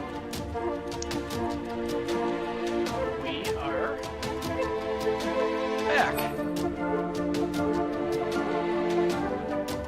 Fantastic. All right, everybody. Welcome. We are back here for Game 2. What an exciting game, to say the least, during that last game. What did you think? I think it was a great way to kick off the TCL Abarn, sorry. What did we see? We saw explosive team fights. We saw early game pressure. We saw pretty intense lane matchups as well. It was a dynamic game. We saw a lot. I can't wait for game 2. Honestly, I think this might be a contentious opinion, but I think Droid's team takes game 2 to bring it to a game 3. Okay, we are actually in. Champ Select has started. So right now, we've actually got Team Droid, who's going to be here on the blue side. And so they get their first pick. What do you think they're going to be prioritizing for their first pick here? First pick wise, I am not certain, but I would look to see another tanky kind of late game, perhaps even AP jungler. I know Swordmaster has been playing some Gragas, so I could imagine seeing a couple of bands go the jungle's way, and then he whips out the Gragas. I would love to see that. Always a fun champ. Quickly, You don't want Scorky to tell you you're nothing but a whiskey delta? there you go. So right here, we've already got the Caitlyn and the Ezreal bans. I actually think that this is relatively smart from Team Sauce. They know they're going to try and get that strong ADC pick and try and hold on to their counter picks until after. Here's the thing. I don't think anyone's banning their Urgot here. I think Stir Stew is going to try and pick it, and I really, really don't think that Sauce... actually, if they're smart, I think they ban the Mordekaiser here and pick them. Right. We'll see what they do. Ooh. You know, with this ADC ban, I think this is going to be a first pick Kai'Sa. I think this is a first pick Urgot from Sir Stew. Okay, oh, that's fair. That's fair. I think because they left it up. They okay. left it up, and I know they don't want to play against it. That's the thing. That's true. That's true. It would just be so punishing if they first pick the Urgot and then they take away the Kai'Sa or something like that and leave Eric with or AI Box with kind of a rough selection on his hands. Like, what do you even do? So I think this is the Urgot. I think we're gonna get the Mordekaiser again from Sauce here. I think at that point they probably pick jungle. They're either gonna pick jungle or they're gonna try get. Yep. So that's your Urgot right there. I think this is gonna be your Mordekaiser right here. If I'm a bed man, I'm calling this is the Mordekaiser because they have no reason not to pick it. They already know the matchup. Right. And they don't want it to get banned if they leave it for the second phase. Oh, so they're gonna pick jungle first then. I understand that Swordmaster is a good Amumu player. So they might be trying to avoid this this total magic damage what they had last game where they were kind of trying to Right. So he picked the Ornn. That is really interesting. Wow. So he the reason I thought that wasn't a blind guess, I know he was actually trying to practice the Mordekaiser into the Urgot because he thought that Mordekaiser could really beat up on Urgot. So interesting to see that. Yeah, they've got the double tank here. I think Sandy Snake, we're going to see him on something like a Rise, some kind of control mage. He could play the Ori. I honestly don't know what actually is his prioritize there, but I mean it works so well with the Ornn and the Amumu. Absolutely, just another mage. Oh, here comes the Lulu. I really would have liked to see an AD carry pick here. But perhaps I'm wrong. This is going to be interesting. I'm curious. I thought he was going to lock in that Lulu there. He's going to take the Janna. Yeah, that's fair. Yep, he picks the Janna. That is actually his most played support. Sure. You know, he went through a period where he was playing a lot of the engage and hook type supports. He is actually trying to go back into the Soraka, Janna, Nami style champions where he could just sit there and protect AI Box. I think you're right. This is going to be a Kai'Sa pick. Here's the only concern right here, where I'm really confused here because right now you've got Ashe, you've got Caitlyn, you've got Ezreal, and they're gonna ban the Kai'Sa here. I think if they don't, I don't even know what they're thinking if they don't ban the Kai'Sa here. They're gonna ban the Heimerdinger. Wow. You could have run. You do have the AD top laner, so you could have run that. Kai'Sa is his most played champion. maybe they're fine with that. But the thing is you're against an Ornn, you're against an Amumu, and what is Kai'Sa like? Tanks. Yeah. HP. Yeah, love to see this mouse band. That was so dominant in the previous game. I wonder. I mean, I wouldn't be intimidated, I think, as Sandy of the Jace pick. So I wonder if they leave it up again and hope that he snags it. I want to see the Kai'Sa ban. I don't know what else. They could ban mid lane. They could ban the Fizz or the Jace here. I think it would be the Fizz if they're going to ban mid lane. Otherwise, it's going to be the Kai'Sa, I think. You don't have the heart. The Lucian. The Lucian ban. I do not agree with that. So what if they first pick it? Does Devious play the Kai'Sa? If they leave it up, Not a problem. Well, I think he does, but what did you think? I mean, Lucian Janna is not a great lane. Yes, yeah, I agree. Pick a ban wise, that is not a very sensible decision. So Ashe is down. This is interesting. I don't even know what you pick with the Morg at this point. Ashe, Kate are both down. Ezreal's down. Trist? That is an interesting pick. I think it is great with the late game, but I don't know what you're going to do in lane. In theory, okay, what I'll say is if Lemon actually hits one of those binds, what you could do is you double throw the Q, or you throw the Q and it throws 2 feathers. Double feather, yeah. Yep, you throw your 3rd feather, and then you pull them back in right away. And like if you can hit that combo right, you could do it within a half second. Right. So if you actually hit that, there's the Kai'Sa. There's the Kai'Sa. I knew that was coming. If you hit that on the Janna, she dies by the time that the Morg Q is actually up. So it's an interesting pick. I still think there's probably better things you can pick with that. There are other long-range carries, but yeah, I can at least understand where that's coming from. Love this Ori pick. I was going to say, if he didn't pick Ori, that was going to be the best champ for Sandy Snake to grab up, but taking it away could be nice here for them. What does he bust out? I love Team Droid's draft right here. You've got the 4-1, you've got the Kai'Sa Janna, which is the Kai'Sa can get through that early game. True. You've got the Sejuani who can go in. That is interesting. I did not expect to see that Zed for this. I'm really, really excited to see how this goes. So right here, music is on the Orianna. He doesn't play a lot of mages. It's not to say that he can't do it. They actually have the perfect 4-1 comp where Urgot splits, TP's in whenever he's capable of doing it, and the rest of that have like the perfect 4-1 comp. You desperately need music to not die versus this Zed. And so usually how that matchup would go, it actually used to be, fun trivia thing, it used to be a big counter of Ori's to pick Zed, because what you could do is you would ult in, and then you could either immediately snap back if she uses her ult and then use your W after, or you could just W past her and go in either way she's going to miss that. For a while that stopped being a counter because they actually removed the snapback, or they put the delay on it. So you had to wait at least a half second, and it gave Ori a second to actually hit that. I believe in a recent patch, they actually just reverted it back. So now there is the instant snapback again. Traditionally, Zed has been a good matchup into Orianna. I'm really interested to see. I will say it's Sandy Snake. He's a Diamond 1 player picking a Zed. He plays a little bit of Zed. I did some research. He seems to be pretty good at it. For this team to win, Orianna needs to get big. Absolutely. Yeah, I think so.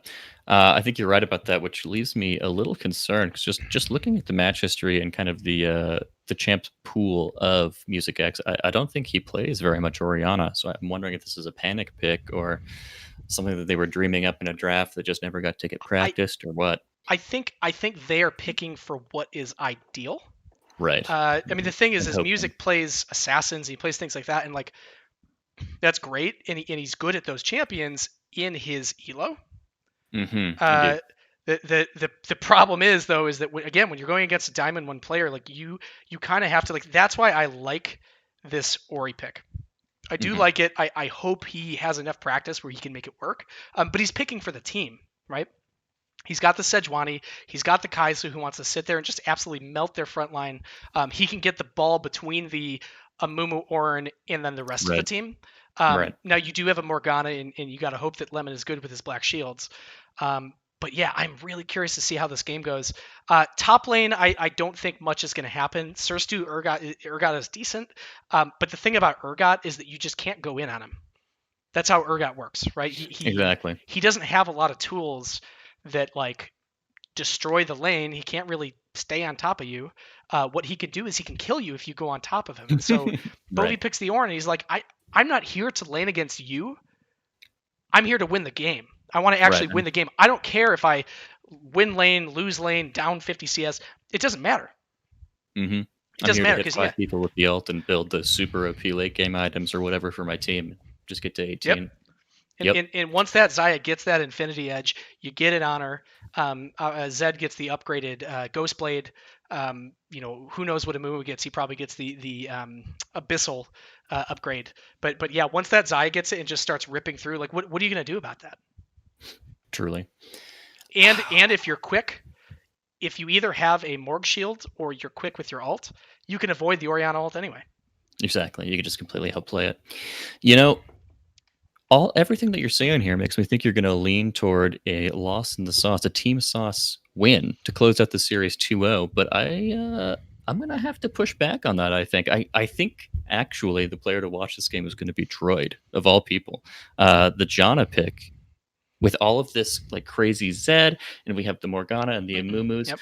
I think to push those away, like this is Droid's best champion. He has so many games on this character, and he knows exactly what he has to do.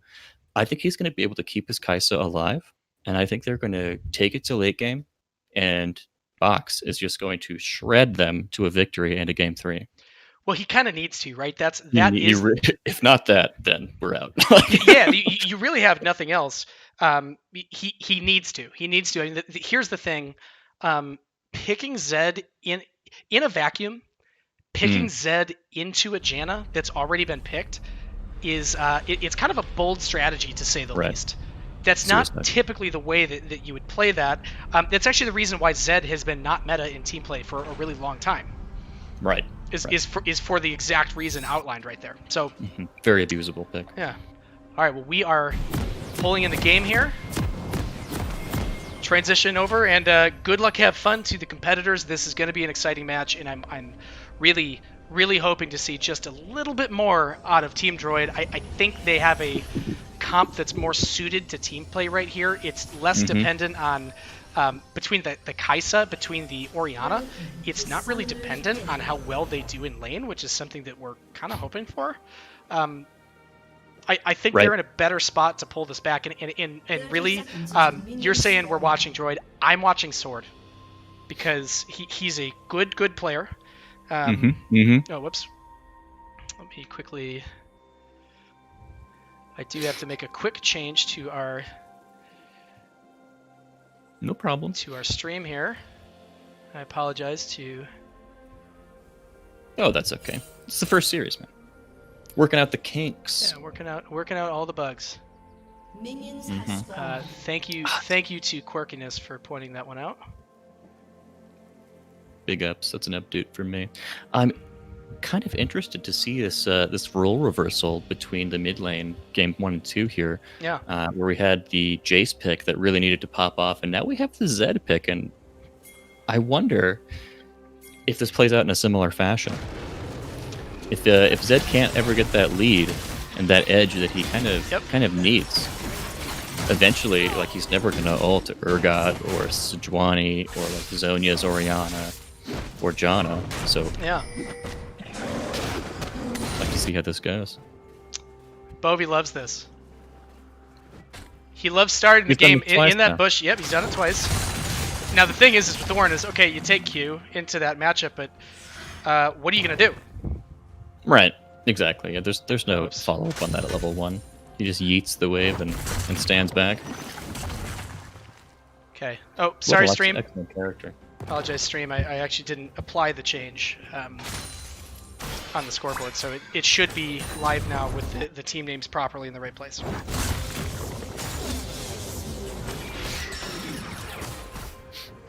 That's one too many missteps. Abarn, you're banned.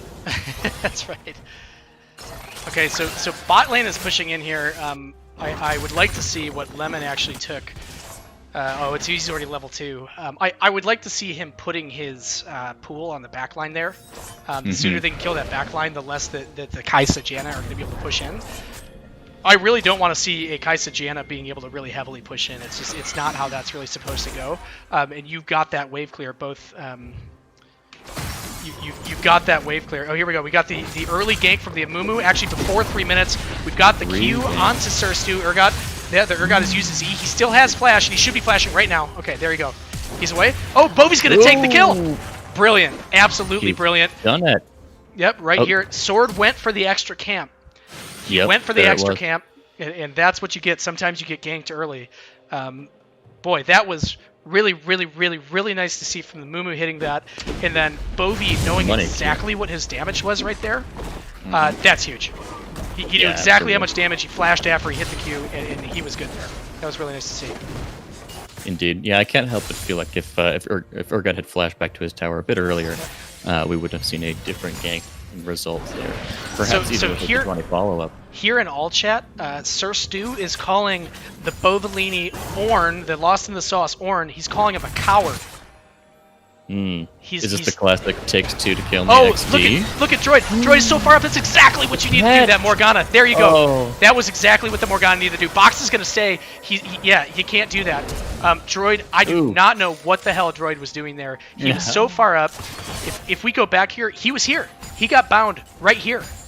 Yeah, exactly. Yeah. Just a little far up. I wonder if he was going for some poke. Lemon hitting the money Q to seal the deal there. And he burned the sums, all sums pod, other than Janna's Ignite. So by the way, that's what they're looking for there. Right there, you saw he hit the Morgana bind, and then immediately Devious uses the double Q, and then he auto attacks once, and he immediately pulls it back because you can get those 3 and you get him out in like a half a second, and then you get the instant extra stun, and then you just keep bopping him over and over, and then Lemon uses the Ignite. Lemon ends up with the kill. Obviously, it's not. He got it with the Ignite. It's not obviously what the Xayah would have preferred, but it was a really nice play. We've got the gank here. You got the flash late. That was late on the Morg spell shield, but didn't end up mattering. He probably would have had to flash either way. Yeah, absolutely. Good pressure, though. We like to see it. Pushing him out of the wave. This top lane. You know, Bovalini has the kill. Lost in the Sauce got that first blood, but he's still down a few CS. Yeah. So I think when he got that, I think some kind of wave must have built up or something. Right, the wave was crashing or something. Yeah, crashed to him, and he wasn't actually able to get that CS because it's hard to last hit his Ornn like that early. That's really interesting. Now in the mid lane, we're seeing a totally different game as well. We're seeing Music X not faltering early, and he's keeping up in CS, and he has high HP and all of his sums and everything, and I think we're in a good way here. I mean, he used to. Oh, Amumu's coming up Amumu's coming up again. The flash is down. If Bovy can keep this Urgot interested, yeah, look what he's going to do. He's going to walk up, he's going to take damage, and he's going to make him think that but he's got it. Okay, well, he left. This Amumu seems like he's going to be going on the Zed here. We've also got something going on here bot lane. With nothing here. Okay. An early dragon, perhaps? Yep, alright, so the Mumu's going to be going for this here. You have a 2v2 brewing up right here. Yep, Music can go on this. He knows the Sejuani's here. Pressure. Wow. Not Music, but the Sandy Snake there on the Zed. I would have expected him to go in. They don't actually know the Amumu's here. There's no wards on the way back. Amumu's still actually looking for it. Okay, here we go. Yep, okay, he can't make it work. Music is actually playing this really smart. He's playing really far back. I think he sniffed that one out, and I don't know how he did because there were literally 0 wards. There's actually 0 wards anywhere on the entire red side for the blue team, and I think he still sniffed that out. Yeah, you could feel it in his nuggets or something. But he's definitely playing to his strengths, I would say. There's very little pressure on the Orianna to make big plays like that early. She just wants to scale up, and he's doing it. He's got the double cloth armor. We're going straight to it. Untouchable. Yeah, the Ornn is almost down 20 CS. Look at this is a... I can't tell if it's confidence or lack of confidence or more just understanding what the win condition here is here, but you'll actually notice Ori went back. He bought the Dark Seal because I think he started Corrupting Pot. He bought the Dark Seal and then he bought 2 armor. Yeah, right. 2 cloth armor. 2 different buys, completely indicative of opposing ideas there. The cloth armor for defense and the dark seal for offense, I suppose. I'm hoping to get those stacks, but Oh, you know what? He actually started Darksteel. That's interesting. So I just got the point out. Oh, We got I in think the bot lane right here. Lemon Ooh. is very far up. Lemon is very far up right here on the gank. He did not sniff that out at all. that was excellent. This Sejuani pick is I apologize for not doing it.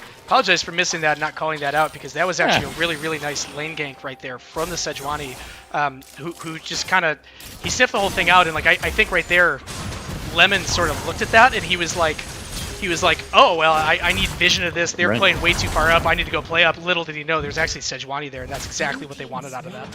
Exactly. Yeah, and they're rewarded with the dragon, an early Infernal Drake for that. You love to see it. I am very, very, very, very happy, and I'm going to see if we can jump to bot lane here. Yeah, the Sejuani's back. This is exactly what he needs to be doing here. This Kai'Sa needs to be big. That is how they win this game, is with a large and fed hyper carry Kai'Sa. I'm actually really impressed here. The Orianna is keeping up the farm. There's not really a whole lot Zed can do there, and even with the Amumu, he's spending a lot of time around mid lane. I know the pressure hasn't been crazy, but this is really nice to see, especially after what happened last game. Yeah, absolutely. Yeah, I think they are poised really well this game. Wait, here's the top lane 1v1. Yeah, he had the flash. That was a flash. That was a flash. He's got the Ornal. He's going back in. He's going back in on the Urgot. I think Urgot still wins this. He missed ult. That's why he missed ult. That's why he went on that. Urgot being much more proactive with the flash this time, surviving. Very good to see the scrappiness in the top lane. So something I'd like to call out right here is the bot lane CS difference. In this, I didn't expect this, because they got the first kill. I know they got that good gank, and you know what? Maybe that wave was pushing in for them, and that could have been why. Right now, you've actually got the mid-jungle duo invading the Sejuani right here. I think she gets out. The Urgot just TP'd back. He's full HP. They're just trying to kind of show some pressure here. I will note, Ornn has not gone B, and he actually still has a teleport. Interesting, yeah. He's kind of using that passive, right, to buy his items from lane and exert a little extra pressure there. He actually doesn't need to TP back here. Yeah, I think if he's smart, he's going to walk to lane here. Yep, he's going to walk to lane, because right now this Urgot can't actually even push that. He cannot push the lane in fast enough. And so he's going to walk there. I've been seeing this out of Bovie over and over, and it's actually looking really good. He did it last game with that bot lane TP on the Mordekaiser, where he got 1 or 2 kills. He's going to save that TP, and he's going to say, you know what, screw top lane. I'm TPing bot. He's going to lose out on CS, and his CS actually is pretty abysmal right now. But beyond that, I think he's going to make the important team play that's going to kind of get this Kai'Sa, or the Xayah, back in the game, rather. Right. I'm really looking to the Ornn pick here to kind of make up for that deficit in CC Items, and tankiness later. Yeah. And late Exactly. game items. Oh, truly, yeah, with the passive. So I think it is certainly looking not great, but perhaps not game-ending either. And look at this. This pressure bot line is beautiful. I don't know if they know where Amumu is. Like, they don't have the vision. They're just playing very aggressively and not being punished for it. And oh, there it is. Okay, so we see a pink go down, a little bit of defense. Well, here's the only problem. Like it is surprisingly hard to actually hit Mork bindings when you have nothing else to set it up. And so yeah, right now, see the bindings down. They're just gonna go in. They're gonna do this over and over. That's actually a really nice trade to see from the Xayah right there. Meanwhile, we've actually got the blue team jungler Swordmaster here. We missed a 1v1 right there in the mid lane. It looks like the Zed has gone in and killed the Orianna. As we can see, he's full HP. I don't know what happened right there. We did get the Herald. And then we've got an Amumu. We've got an Amumu who's actually going in, trying to look for this gank right here. His team's too far behind him. I mean, look where Lemon is. He can't possibly get this. Exactly. All right, we're top lane. Top lane. We got a 2v1 top lane. Ornn's actually going in 2v1. Yeah, he's gonna die here. Ooh, the flip. He's gonna. I think he's gonna die here. I don't think there's a way to live through this. Okay. Oh yeah. That was really nice. So he took that Herald. Sword took that Herald and he just took it straight top. The instant conversion there, that was nice to see, and they're gonna get quite a few plates for this. What's the gold in top lane? So the gold right there. Oh, that's a flash with the Amumu right there. Amumu flashed in for the. Oop. Oh, yep. Here we go. The electrocute. So he does have the Seeker's Arm Guard. Oh my gosh, he bought a tier. Oh my. This is not a good item choice for all of you mid laners out there. he's never going to stack that item. I mean, he's gonna get the stacks at like 30 minutes. Yep. Oh, I mean, Maybe a little too late. So the way that typically works is you build the tier item. You go for the tier item if you know you're going to have an easy lane and you can get that item quickly because it actually scales faster when you get the full item as opposed to the tier. And so he already bought the Seekers. He's already got a Corrupting Pot. He's already got a Dark Seal. He's got his boots. He's not going to actually get the full item until like 20 minutes into the game as his first item, and he's got a tier. He could be doing it for the shield, I guess, but again, he's not going to have it. He might have died like 5 times the Zed by the time he actually gets it. Right. He's definitely favoring the safer, slower play here. I don't think he's looking to win the game anytime soon. All right, so you got the Amumu and the Zed right here. They're roaming bot lane. Oh, wait, they're trying to catch him. They're trying to catch him following. Yeah, they tried to catch him. That was really smart. I'm surprised that the Orianna didn't take the bait right there. The Zed's going to go in. I think, yeah, this is just going to be an easy kill. Yep, Zed ult saved it for it. There you go. Bot lane's looking good, but yeah. That's his star sense this game has just been so good. Like, he's been able to just feel when Amumu has been there. Obviously, it didn't matter in this case, but you could tell he knew something was going on. Amumu being caught in the middle of his jungle, going through the wards by the Sejuani. They give it to the Kai'Sa. That was actually pretty worrisome right there because the Kai'Sa, her last little Q pop actually got that kill. Yep. Which is pretty amazing. But yeah, they give it to the Kai'Sa. This Kai'Sa's 2-0 and she's got a 20 CS farm lead. She's actually up about 700 gold right here. I think it's just going to keep going. She's going to keep scaling. Absolutely. I think everything is coming up 6s here for blue team this game. I think they're in an excellent position, even though the gold is nearly identical and Zed is 2-0. I think they're playing to their strengths for the most part, and we're going to look for a really strong and probably short mid games. They're just going to scale hard. Yeah.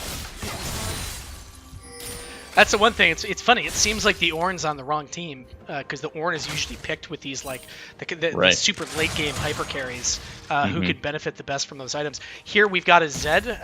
We've got a Zed who's actually roaming up. They're going to go for the dive. I like watching the Sandy Snake as being a leader. Last time he was calling out what he wanted the Amumu to do. That's why they stayed there and tried to go for the kill. They should have gone on the Urgot. They actually could have gotten that kill. I just don't think they knew where he was.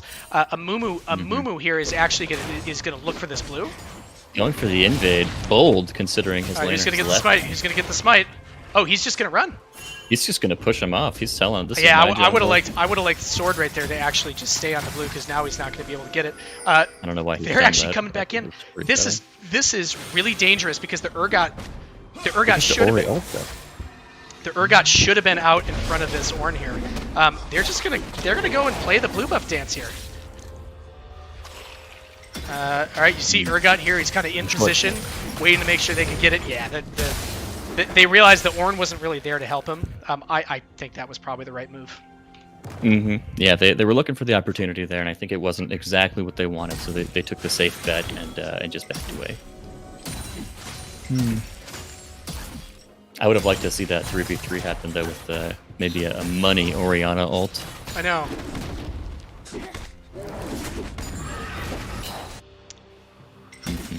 Swordmaster having an excellent game so far. He's really playing around these objectives well and kind of favoring getting the dragons, getting the Rift Herald, and just immediately applying that pressure for his team that he knows just needs to get to late. So he's providing the tools to do that. So I've been playing with him pretty good bit. Oh, here we go. We got the top lane 2v2. The Amumu's actually sitting here waiting. Okay. Yep. Oh, the Amumu, he doesn't know. He doesn't know. He walks into the bush. This could be so bad. Here's the ult. Alright, the Amumu ult. The Amumu ult. Alright, the Ornn's gonna hit. Ornn's gonna hit. Oh, so he goes on the Urgot right here. He goes on the Urgot. The Zed's actually from behind. The Zed's gonna go on the Urgot here. He's gonna get this kill. Alright, he gets the ult onto the Urgot. He's gonna hit his things. He's actually almost dead. Oh, he's gonna die. Wait, does he die here? He dies? He dies? Absolutely. The Urgot gets the shutdown. That's big. Alright, the turnaround. Ori needs to get this ult. Oh, and he sombreros it. He forgot to E first. Oh, that is horrible. That is bad. He might get the Amumu still. The flash on the Amumu. Come on, you gotta get one of these. You gotta get one of these. Big autos. Big autos. One more. Get the kill. Get the kill. All right, so he takes death. He didn't need that, but he did get the kills right there. That is really good to see. I'm just looking for the worth in all chat. It wasn't the cleanest, but it was good to see. Right there, Zed, and I know he's a Zed player. He doesn't play a whole lot. He actually was supposed to lead with ult there, and so what you watched him do is he walked in and he went for the W forward, and then the EQ. Maybe he thought the AoE was just going to kill both of them. He was in range to ult first, and then uses W Shadow after to make sure he hits 3 shurikens. That's what he was supposed to do on that. And I would have liked to see it. They still got the kill, but he actually just gave up a very, very crucial kill to that Urgot, who, by the way, is up 20 CS and almost 1,000 gold on Sauce. Yeah, absolutely. And here we go again, just the second Rift Herald. Where is he going to bring it this time? There's no pressure from the Amumu on these objectives. But I think that might just be a weakness of the character. Weakness of the character, and again, Swordmaster is an experienced jungler. That's why last game, when he was on that vibe, he kept just going in. He kept going in and just dying for things that he really didn't need to go on. Now he's playing the Sejuani. He's leading the engage. He's telling his team what to do. This is the role that I think he belongs in. Exactly. Yeah, this is definitely playing to his strengths. This Amumu, I kind of feel was a counter pick of sorts, and it's backfiring a little bit. I see. Someone who really knows a little thing about pick and ban has told me, actually, let's wait here. We've got the Amumu. They're going to see if they can get this Janna here. And no, the actual Sejuani, she just goes in and she whips the ult instead. Well, it's a zoning ult, you know. It's a zoning ult. That is true.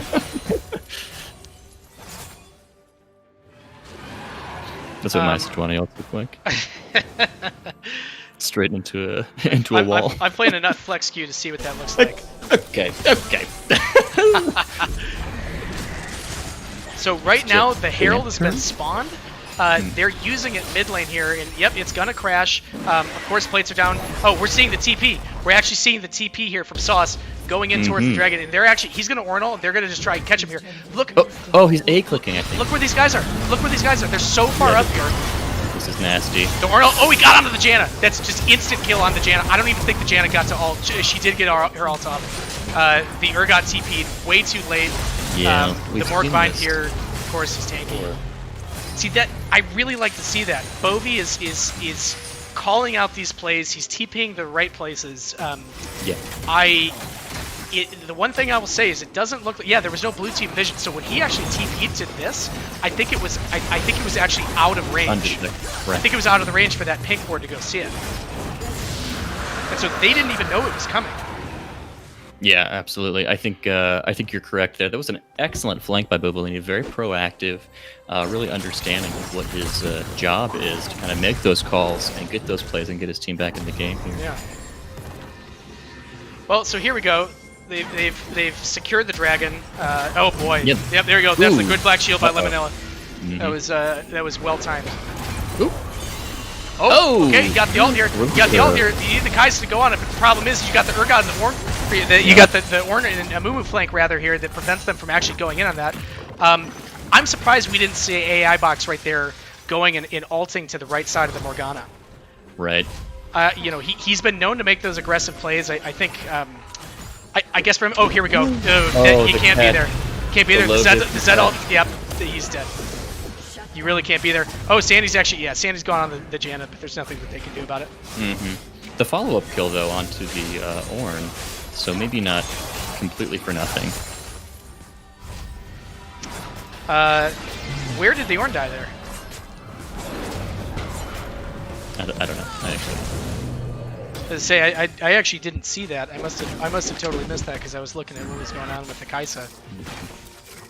Interesting build choice from the Sejuani going straight for the gargoyles there. So this is actually pretty amazing. Right now we've got an almost exactly even game here from both sides. Despite that, we got the top lane Ornn, who's down over 30 CS in quite a bit of gold. You've got the Xayah, who's down about 200 gold. You've got the Amumu that's down, and then you get this Zed. And the Zed is up like 1,500 gold, and is just completely fed out of his mind. But again, I mean, late game? What's he going to be able to go on? Okay, he goes on the Orianna. Well. Listen, she has a Zanya's that's incoming. Okay, well she goes on the Kaisa. Well, he's just going to auto attack and ult away, and then he's going to get the Janna. Frankly, his best target is actually going to become the Janna, and even then, the Janna just ults him away. Exactly. And it's just so suboptimal. It's really not what you would ideally do. But what are his other options, truly? Like, he's definitely, like stacking paper right now. He's huge, but it's just, I believe, not going to matter. So, right here, I think you're going to see which team kind of has the better leaders that can actually kind of make this. Oh, Janna's out again. Well, she's going to get the ult through. She's going to get the ult through. The Kaisa can actually just go. Yeah, that's a flash. The Kaisa can just go on them. But you do not want to ult past. Yeah, so right now, we see this. We see the ult from the Sejuani here. The Ornn's actually in flank position right here, but he doesn't want to go in on it. Zed just waiting. Sandy is patient in this bush, just begging someone to walk into it. Like, hey, the fight's not here, bud. Yeah. You're safe. No, you're dead. Yeah, the Kaisa, I will say, I do like... Oh, here we go. Yep, went in. Nice black shield. Nice black shield from Lemon. I do like that AI box on the Kaisa is playing so, let's call it defensively. He knows that his team is going to scale into the late game. He's against the short-range Xayah. He's also against the Zed, who is probably one of the worst scaling assassins in the game as long as you're even with him. And meanwhile, they've got the Sejuani for the big team fights. They've got the Orianna. I don't need to explain that to anyone here. And then they got the Urgot, who could sit there and win the split push as long as he actually has his items in his gold. And so, right there, yeah, he probably could have ulted after the Amumu, but he didn't need to. He knows that late game, he's going to be the one shredding the entire enemy team. Absolutely. That's a very controlled play. Australian's coming out. Little bit slow on the rotate. Ooh, Ori's out of position. This could be. Ori is way out of position. Yep. Sejuani to the rescue? Yep. Sedge to the rescue. We get the movement. It doesn't even matter. And oh man, he didn't even get the Zed in the ult too. He needs to press to use his E on himself. I'd like to see this right now. Right now, you're watching a Sejuani and a Janna run down the enemy team. The Ornn ult is in. It's onto the Janna. Right now, Bovie is up there with Surstu. Surstu's gone to protect, and he's prevented the Ornn from actually going in right here. It looks like nothing else is going to happen. I want to see Box go into this. That was the flash right there. And this Amumu was way out of position. I don't even know why he went up there. That's a free kill for A-Box and just more free scaling. This is excellent. With the dragon coming up in moments. Yep. And they get the dragon out of that. Yeah. Yep. Exactly. Droid's team just converting that a little bit better and making the better pathing decisions. Amumu going south instead of north there was quite damaging and questionable. I don't know what he was thinking there. I guess he thought the rest of his team was around him, but yeah. Tensions are high. This is match point in theory, so perhaps perhaps he just misclicked. And there's communication. What could have happened is that one of their shot callers might have been saying leave bot, right. Go back through bot lane, and when you're that's one of the things in team play, right? Is that you always listen to your shot caller, and so pretty easy for something like that to happen too. Absolutely.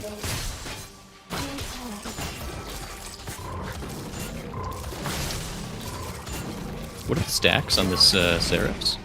Stacks on the Seraph right here. He's got 688. He needs to. I mean, he is. I almost wasn't kidding. I said 30 minutes, and I think I was kidding. Yeah, he is actually going to come up on that. And the thing is that item is completely useless until you actually have it stacked, and then it becomes a very, very strong item. That's the point of the late game scaling. It gives you something like 120 AP. But man. Yeah, insofar it has not done very much for them.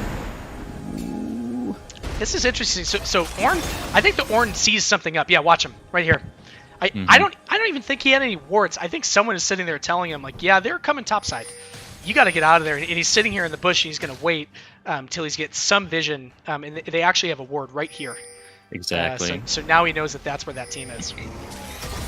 Yeah, I think he was kind of making a call there from the negative space, sort of from his other wards. Like he knew that they weren't in those wards, therefore they were probably coming up to where he was. Look at Surstu here. He is way too far up. It's the same thing Bovie was doing. Your team's taking blue buff. They're sitting back here. You can't be there. Lemon right there. I would have really liked to see Lemon. He's got his Mobies. He has the roaming pick. I would have liked to see him just walk up and kill Sir Stu right there. Absolutely. I think he's kind of feeling himself. I think Lost in the Sauce kind of dared him to play it, and he won the lane. I think Sir Stu thinks he's the big man on campus right now and can just do whatever he wants.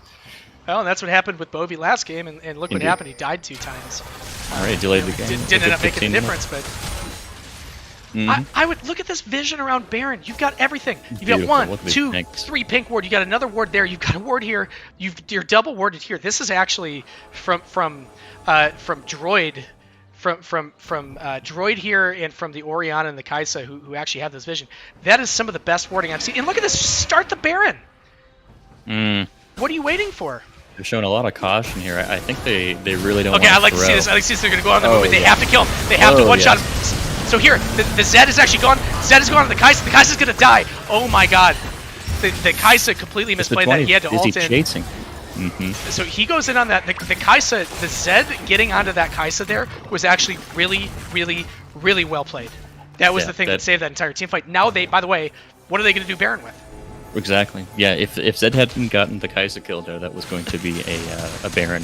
If you're a Kaisa player and you're against a Mumu or something with that level of CC, you cannot walk up and try to kill the Mumu until that ult is down, at least in a situation like that. Because look what happens. You just get ulted and then their entire team goes in on you. Yeah, they definitely needed Sedge to stay back there and kind of and peel the carry, because at this point Kaisa can just shred, just melt anything. Oh, that was not... Yeah, you can't get on top of the Zed like that. Yeah, I think he was just trying to catch him, and they're going in. The Orianna ult missed again. The Orianna ult missed again. Shield. No, it didn't. It was a full miss. Yeah, it was a full miss. Dang. They're going for it though. They're looking for the play, and maybe it pays out eventually, and they. Well, this is the thing you talk about when you play team league.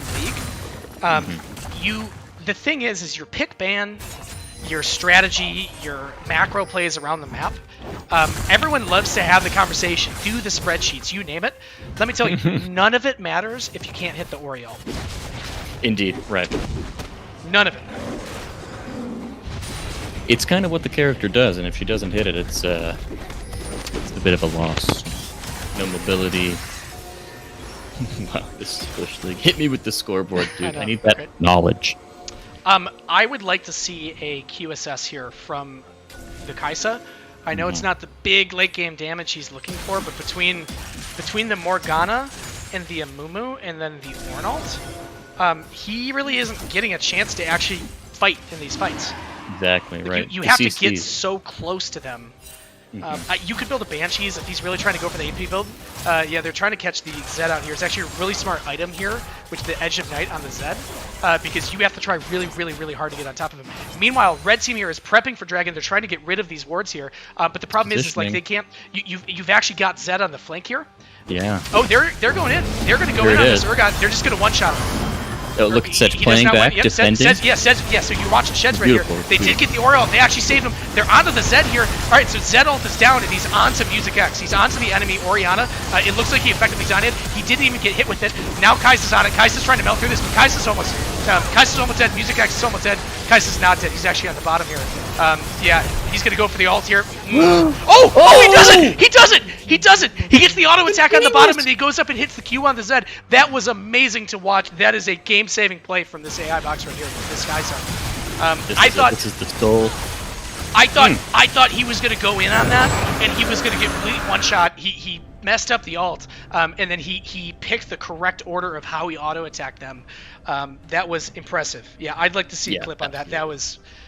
he actually, interesting to note, some of these fights he's been using his ult a little sooner than later. That fight right there, he saved his ult to the very end. They were chasing them all the way back up towards the blue buff, and then he said, you know what, the one kill, it's not enough. I want to make plays for this team, and so he just ults past 1v3 basically. I'd love to see that from him, from the return of the king himself. Yeah. Wow. He's only played 4 games of practice for this. Doesn't even need it. He doesn't need it. He's too good of a player. He's just a better player. Wow. Yeah, so they're going to take this. And by the way, red team, look at you got Morgana, you got Zaya, who's actually walking towards her mid-inhib turret right here. You've got the Morgana, who's still bot lane for no reason. There's your support should never be bot lane when Dragon is the only, or Baron is the only thing up. I mean, you know, I guess you could be killing wards, but those wards are going to go away by themselves without anything anyway. Yep. Yeah, a little bit of a communication thing, I think, there, maybe. You know, it could have been. I'm going to... the gold here. Yeah, they're not even down that much. Oh, man, that Morg, though.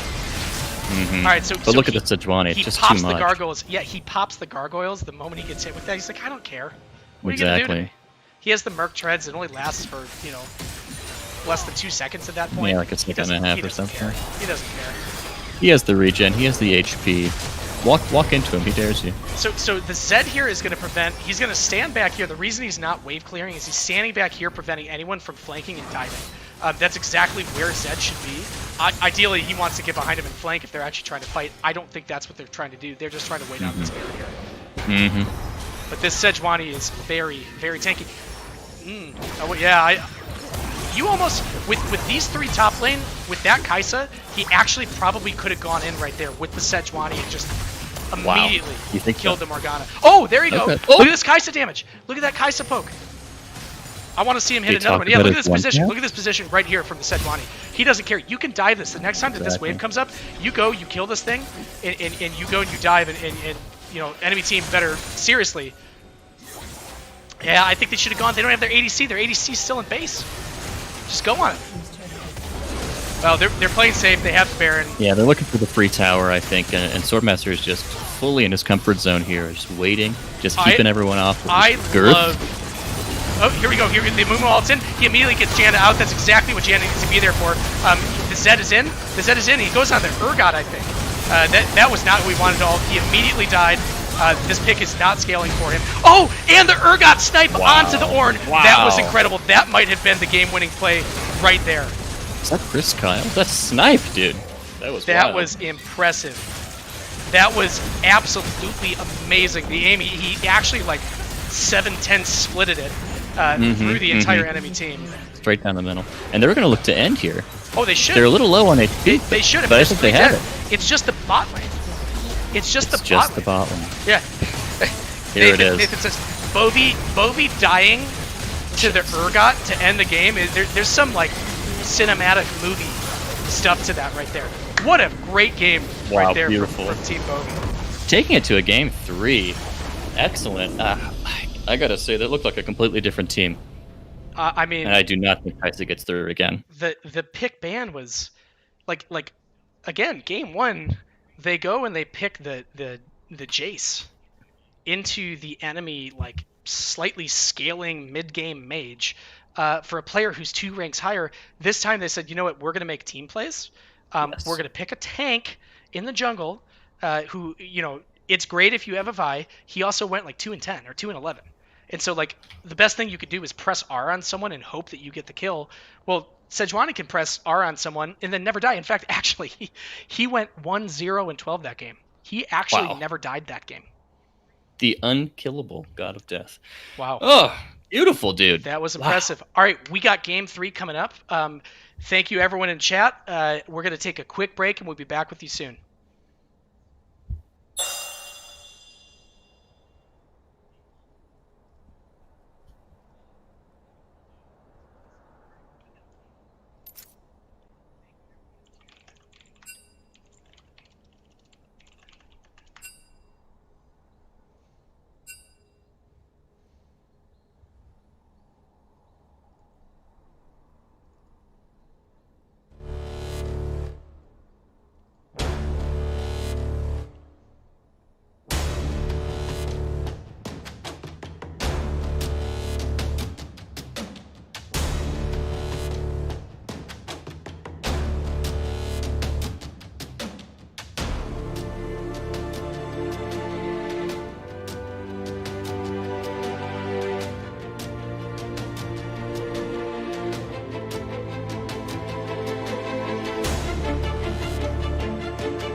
All right, TCS viewers, we are back here for Game 3.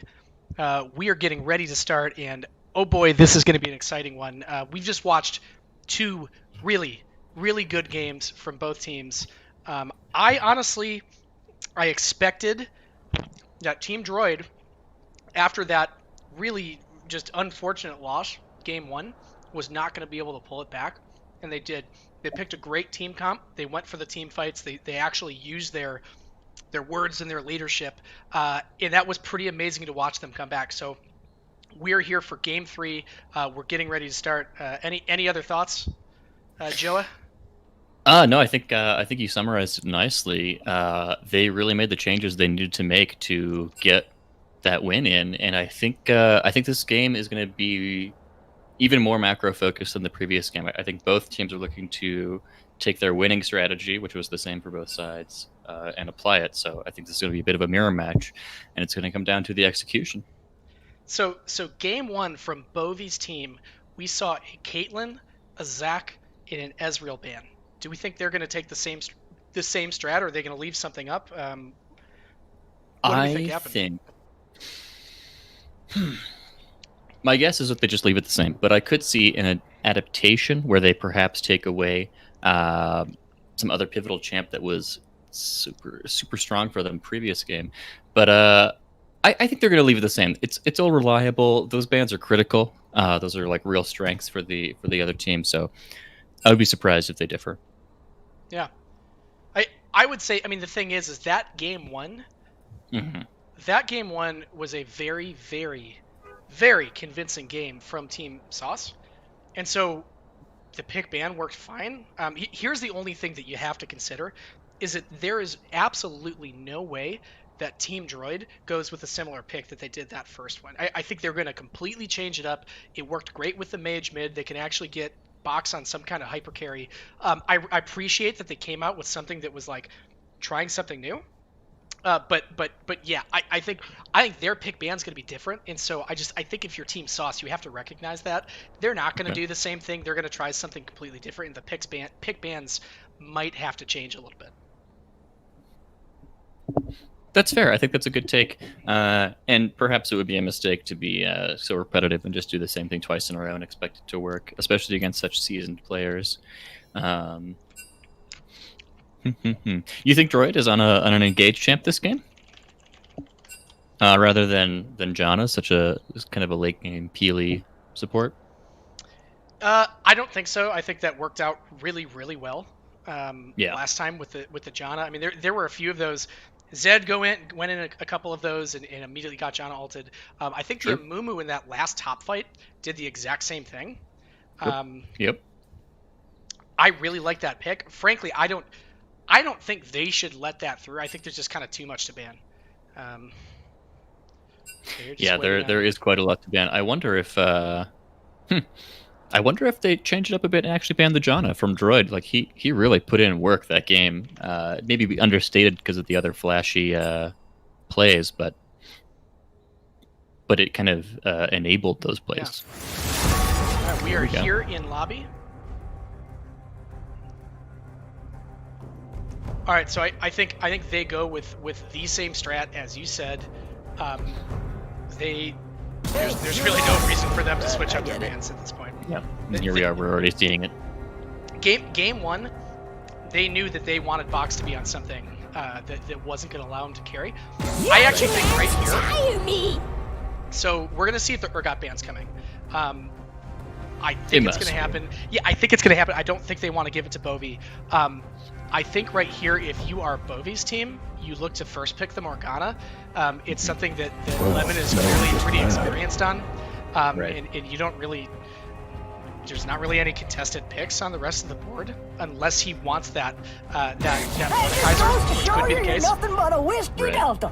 So we'll see what they do here. I personally would like to see the Morgana first pick, and then just let Bovi decide what he wants to pick based on if anything top lane. His pool is deep enough at this point where he can actually do that. This is going to be the Caitlyn ban right here. You know what? They actually, it's the Kai'Sa ban. They're going to first pick the Caitlyn. This is interesting. I'm really interested to see this. Right, so now they kind of have to ban Urgot, and then in that case, I would say the best ban or I'm sorry, the best pick would be the first pick, Kate. Let's see what Devious is calling for, though. Yeah. Yep, there it is. Yeah, I knew it. It had to be. Yeah. It had to be. If they were going to take that Kate off, they had to be going for it. That's a nice play. Oh, however, Sword gets the Amumu out of it. See, That's interesting. Okay, here we go. I love the Mordekaiser pick. You need to stop picking jungle first like that. And even there, like, there are picks that your players need to win. And so I know they're trying to give them counter pick, but like a guy like Box, he doesn't want counter pick. He wants to be on his strongest champion and be able to go and actually fight. And so I look at something like that and I say, you need to get those strong picks out there first so they don't get banned or picked away from you. Certainly, yeah. I like the set. I really like to see the set. I like to see the Morgana. If you don't pick the Morgana here, you're trolling. Yeah. Pick the Morgana. You got that Kate Morgana lane. It's the best lane you can possibly have.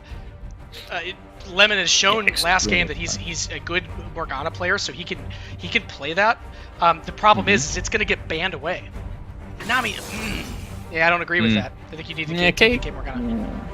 It's an annoying lane. Kate Nami for sure is strong and toxic, but maybe not as bad as Morgana. And by the way, if you take Morgana there, you can put whoever the Mordekaiser is looking like he's wanting to ult on top of fight after fight, you just put the black shield on them at the beginning of the fight.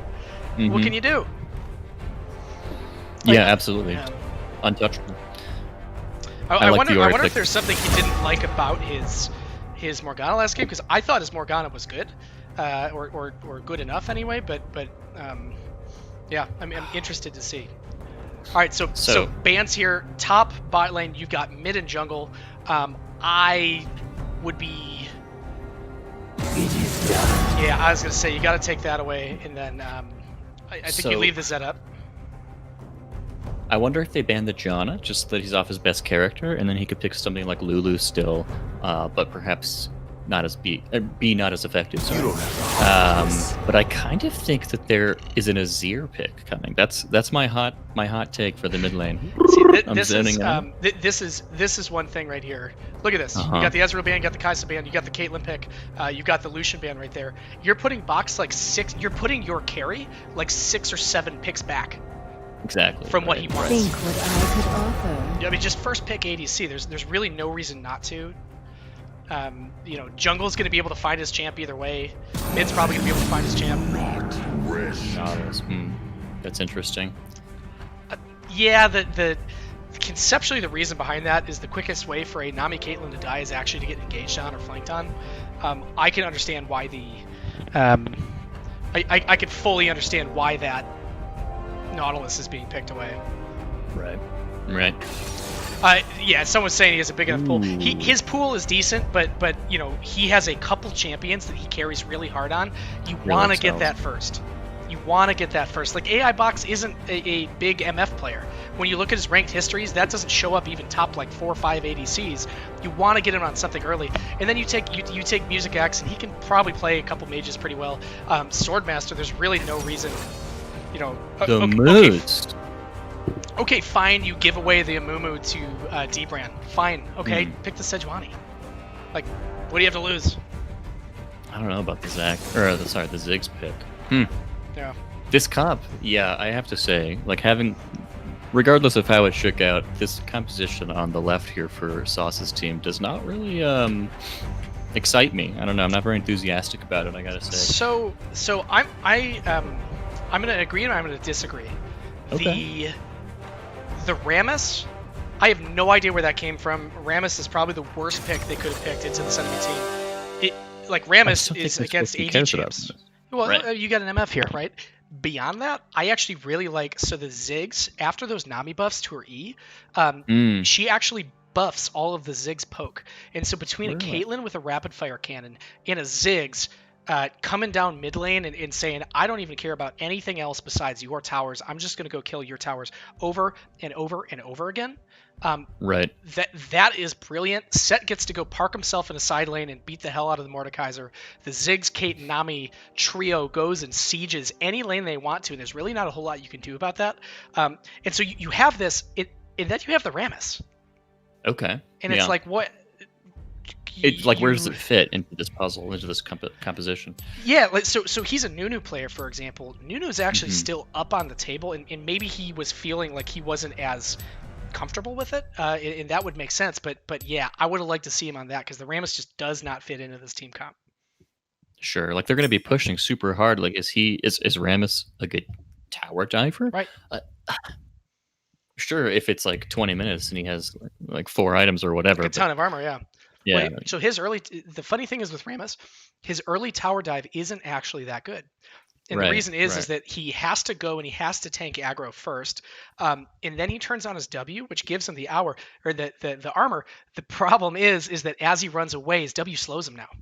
Ever since like 2 seasons ago when they made that change, I didn't know that. so his W slows himself by like 60%, and so he just like slowly walks out from under the tower. You pretty much have to flash out. That's the only way. Yeah. Right, that's the only way to play it. I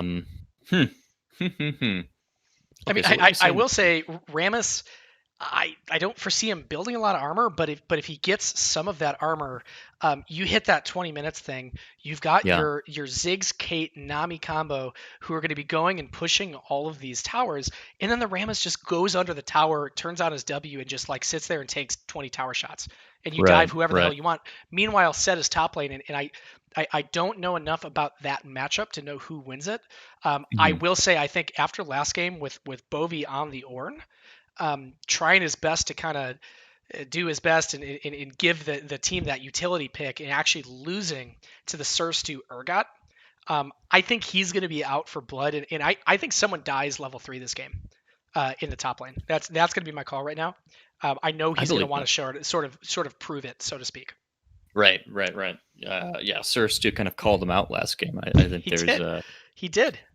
He absolutely did. He called him out. Well, yeah, he called him. In fact, he called him a coward. Oh yeah, he actually called him out. No, he literally called him out. He picked his champ.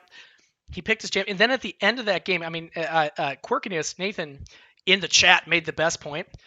Can you ask for a better situation to happen than the game is ending, blue team's pushing in, Surstu launches the Urgot ult from like half a lane out. It does the 7-10 split between the 2 other remaining team Sauce members, and it hits Bovie right there, and he pulls him in slowly, and he kind of gets dragged through the enemy team and then all the way through his team in just this embarrassing showing, and he dies there, and they just go finish the game. Like you can't ask for a better ending than that. Yeah, it was picturesque. Yeah, right now we've got Tokimon calling Surstu kills Bovie first blood. How much money are you willing to bet on that, Tokimon? Excuse me, that's a violation. Oh, that's right. Damn it. Violation Sir? rule. It's true. I should have been clear that you can still make prop bets. Oh, okay. Oops. Wait, you have to tell me if you're a cop. That's a. That's great. Oh, this arcade Caitlyn skin, cool. Wait, that's entrapment. Tokimon says, "Wait, that's entrapment." Yeah, that's brilliant. I love that. So we have a 9-skin game here. Mordekaiser is the only one skinless. Is that going to be what edges the other team out and gets the win? Obviously, yes.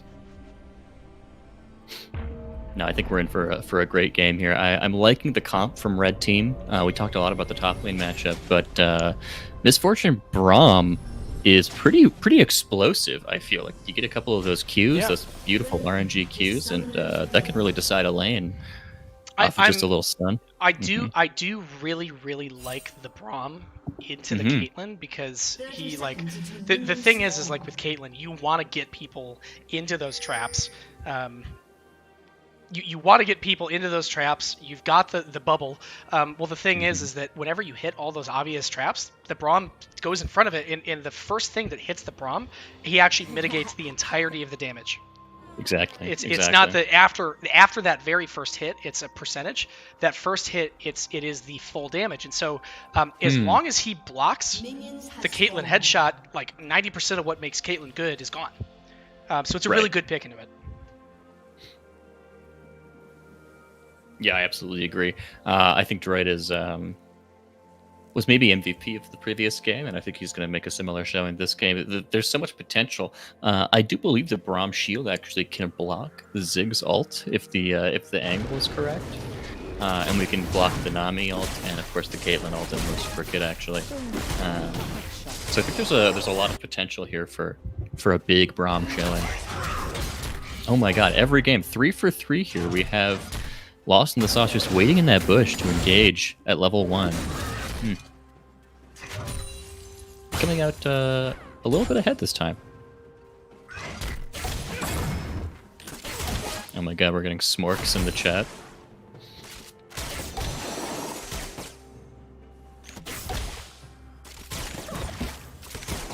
Are you muted, Abarn? I am muted, thank you. Word? Hey, let's over here, look what the hell happened. Yeah, apologize for that. No, that's okay. Sed and Mord kind of both love those early traits because both of them have a way to just heal that all out. So I think it's... Sure. Oh, that is a... Boy, that is a little... I don't even know if you can call that a trait. You do not want to take that as the Nami there. She's actually going to have to immediately use one of those pots. What happened top lane here? So right there, it looked like, if we look top lane real quick, it looked like there was a wave pushing in. And in the middle of that wave, Bovie just hit the E, must have stunned him, and boy, Mordekaiser took a really bad trade here. Yeah, that is a bit of a differential there. He could heal that up, I guess, over time, but... I would like to see Bovie slow push this wave in right here, get a big wave on the tower, and then the moment that starts pushing back towards him, just go for the solo kill. It's not going to be level 3, I don't think, because look how far back this Mordekaiser's playing. He's just giving up farm, but it's still what I'd like to see. Rammus with the gank blowing me. Mumu actually just got pinged out. If you see the blue side ping right here, this is a really, really good ward by... I believe that's from Sandy Snake. I think he walked up here and hit that ward. Right. He kept noticing that right around this time, Mumu was going top like every single game. Right. I really like to see that. Both junglers favoring that bot side start. 3 for 3 for both of them. Kind of curious to see who breaks that trend in the TCL first. Is this set skin? Okay, more importantly, is this set skin in the like boat lineup of skins, like the boat Malphite skin and all of that? Like, what is this theme? Oh wow, that was almost a solo kill from the Ziggs mid right there. He's gonna get poked out. This Orianna, who does not have flash, he does have teleport, so he's gonna be able to come back.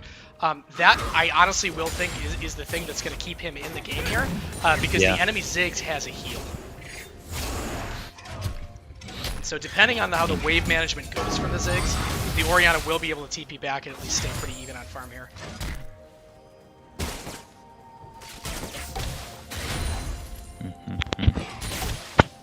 I would like to see something big happen with this Amumu pick, considering I feel like it's been prioritized very heavily.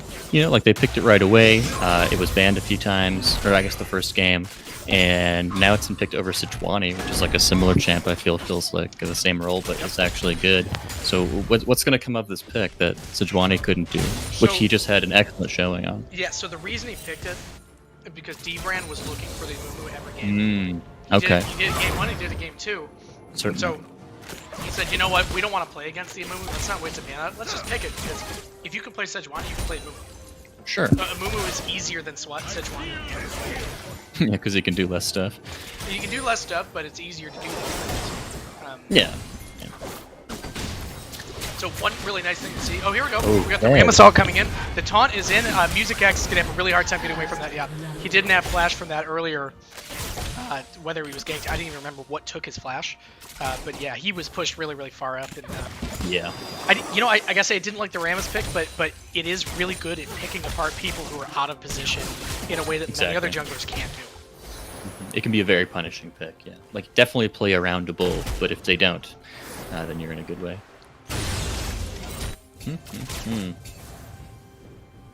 So things look fairly even in the bot lane. Who's going to break first? What's going to happen here? I was going to say, I mean, this is what I do really, really, really like about Team Droid's pick here. You pick the Caitlyn to be lane dominant. The Caitlyn's actually down in CS now. I would like to see Lemon playing farther up. Like, look at Lemon in the lane. He's actually standing behind the Caitlyn, and he needs to be standing in front of the Caitlyn, between the two. You might take some pote, you got pots, you have your W to heal yourself up. Right. Yeah, but you see the positioning right here. He wants him to be a little farther up because then Devious can actually walk up and just hit these continuous auto attacks on the Braum, who's going to be standing pretty far up. Yeah, absolutely. I believe Nami can get in the like auto W, which even like will bounce back to heal some of the poke off of her. Yeah. So she definitely has aggressive options. Top, we're getting this dragon, which is nice. I feel like there's not much to say about it. Unfortunately, the Rammus is way out of position for that. Exactly. The top lane. Oh my. What are we looking at here? This is a serious lead. He's up 30 CS. He is at 7 minutes in the game, and he's already up 30 CS on this Mordekaiser. I knew he was going to be looking for these fights, and I love the way he's playing this game. And unfortunately, the Amumu has to be bot side. Right. He has to be bot side, helping the rest of the team. So what else can he really do? Ooh, are we going to look for a level 6 gank here with the Amumu? He is. He notably does not have a sweeper, and so he's actually going to walk right through this ward. Immediately spotted. Yeah, he doesn't know that he's spotted. He's sitting right here. Look at the Rammus. The Rammus is actually coming from the other side. He knows he's there. Amumu did not see the Rammus. Yeah, they're safe here. Yeah, they know they're safe too. They watch him walk away. So Amumu here is walking up towards the Ziggs. Oh, he's actually going to go for it, but look at where Orianna is. He can't be there. Yeah, I think he's just looking for something for free. Yeah, just get a little free harass. Get some chip damage. I mean, the Ziggs, I was going to say, the Ziggs could... Oh, he did not need to flash that with the Ori. Just wasted flash. I mean, yeah, he was... You're right, he was there. He had something he wanted to accomplish, but now look, he lost his flash, and now Sandy Snake is back to full HP. But that is actually the flash for the Rammus here in the taunt. Boy. That is bad communication from Team Droid here. Yeah. Swordmaster just sat around mid, I guess, waiting for something to happen right there. And so the Rammus, who, by the way, is 2 ranks below him, and not even a jungle main, says, you know what, screw it, I'm just going to do this my man. Oh my god, and the Ziggs is actually going to go on him. Is he going to get the kill, though? Wow. Oh my god. He way oversteps. He gets the heal, because he has heal and not TP. He way oversteps and actually goes in and just gets himself killed there. That is a big turnaround. Wow. Yeah, he... I was going to say Sandy Snake has been having a great showing here, and I think he just looked for a little too much there. He was feeling himself and didn't expect Sir Stu to have that presence of mind to come down and help. So and there it was. I'm actually glad you brought that up. Sir Stu right there is the real MVP. Yeah, absolutely. I mean, how did he know to come down at that random time? I don't think that there were any wards. You know what? I guess maybe Sword called it. There's this ward right here. And so that must have seen him walking up as he got, like, here. True. To me, that's the only way to know. That was a really good heads-up play from Sir Stu. Sir Stu is already getting absolutely dumped on in this lane, and so the way he wins this game for his team is he makes more plays like that. Exactly, yeah. And Set, I'm actually not incredibly familiar with the champion. Does Set have a strong late game, or is he more of a early mid champ? I knew he does like a suplex. He falls off. Chad. Yeah, he falls off relatively hard in late game. Okay. He kind of just goes in and can die. They talk about that a lot in the LCS, especially when they go tanky. But his early game is very good. His mid game fights, his skirmishing is really good. But he's like any other top lane bruiser. It's just kind of easy to kite him, just like any other bruiser, especially if he doesn't have flash. Okay, that's fair.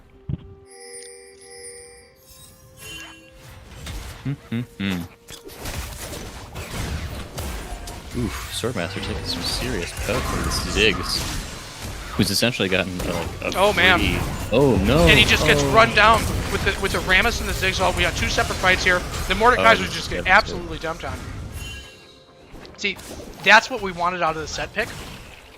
He just walked up to him and killed him. He doesn't care. He knows what his win condition is. He's pissed off that he lost those last 2 games, and he came into this game saying, yeah, I'm going to go 50 CS up, and I'm going to kill you. Exactly. Yeah, he definitely had something to prove this game. Look at him go. Here, bot lane. A little bit trade back and forth. I gotta say, yeah, look at the CS difference. You know, normally I wouldn't call this out as a major like bot lane 50. CS difference. Sorry, I'm looking at bot lane right here. You got the Kate Nami lane, which is the laning lane here. They're meant to win lane, and they're actually down. They're down 15 CS right now. Exactly, they're down a good couple of waves of farm just for free. Like there hasn't been like immense pressure. Oh, look at the Amumu here. He's coming for the lane gank. Oh boy, look at this Oh, positioning. Look at this positioning. Fuck, oh, that is brilliant. Oh, he still gets the heal. Yep. Wow, Lemon's gonna get out of that. Lemon's gonna get out of that. We got the TP. We got the red team. We got the Mordekaiser TP right here. He can actually get on top of the Caitlyn. Oh, that was the Orianna. Oh, there you go. Oriole, beautiful. So that's what you get out of that Here TP. You're not gonna get that from the Ziggs. He does have the ult, and actually, if he has ult right now, it is still coming up. He might be able to find something. That is the good taunt, and he just one-shots Music X on the Orianna. He was still taunted by the time he died there. That's an early game Ziggs with 0 items. My God, look at this guy. He is almost single-handedly pulling apart this entire team.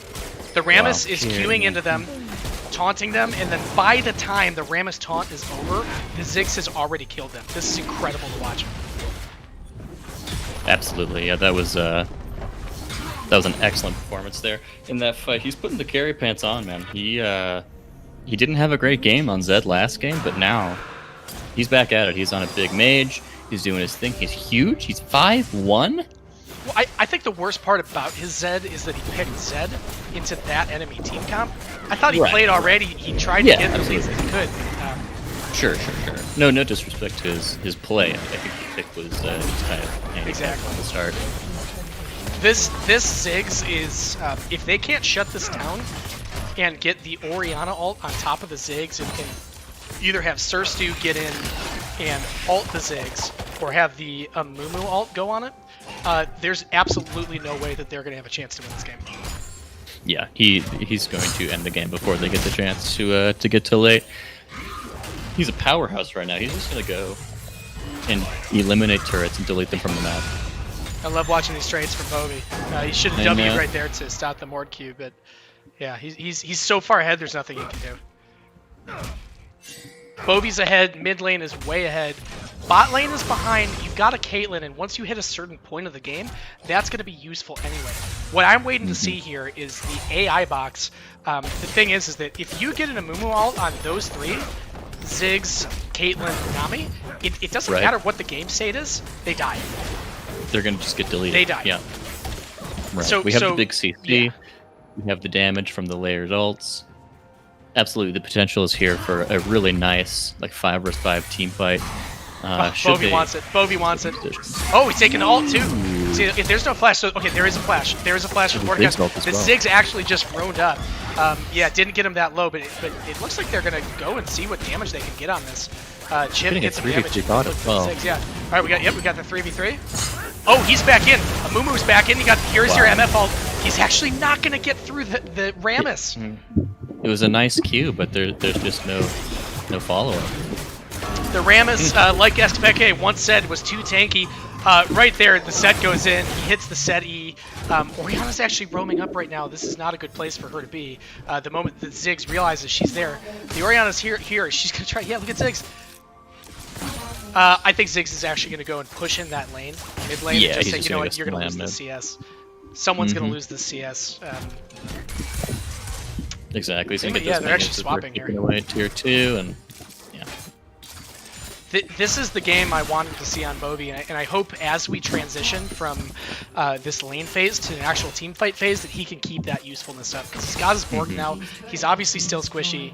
I want to see where he takes his team.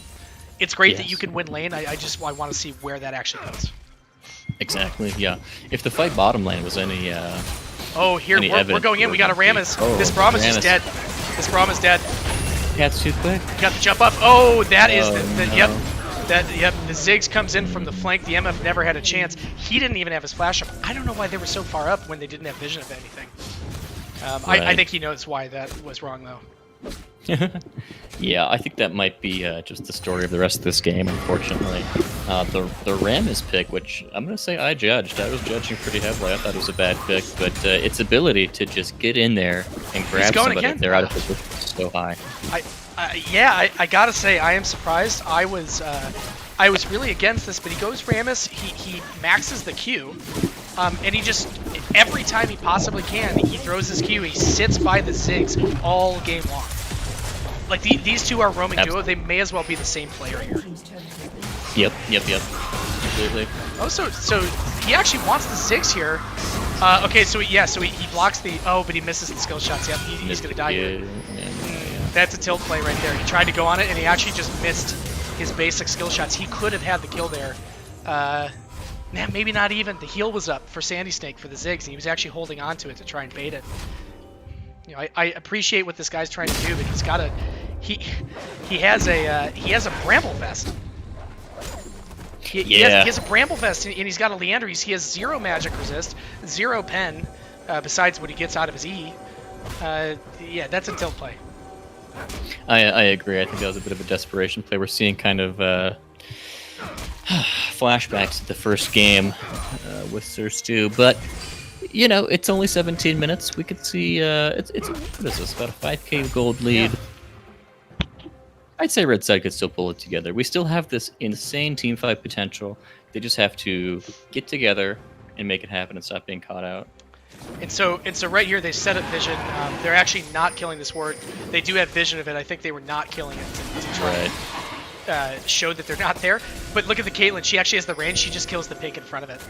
So right now, you'll notice this pink that's in the bush isn't actually getting rid of vision on this blue ward right here. Kind of a quirk of the ocean map. Yeah, that is top, really interesting. Yeah, the rift top. So Sir Stu actually has to TP out right here. Meanwhile, the rest of the team, I mean, the Ziggs, he hits a couple Qs, they just win. I'm not sure what's happening top. We're going to keep the camera here on the Dragon. I think they're going to try and pull it out and actually go for it here. Meanwhile, it almost looks like Set is diving the Mordekaiser top lane. Yeah, they're just going to go for it. They're going to go for the smite here. Yeah, you got the flank. And look at the Amumu who's actually gone in on this. The Caitlyn is kind of out of position, and well, she lives. She's out of it. And right now, this is just a free Dragon to blue side. And look, they actually know he's in this bush. Yeah, Sword is trying to get out. He is not going to be able to get out here.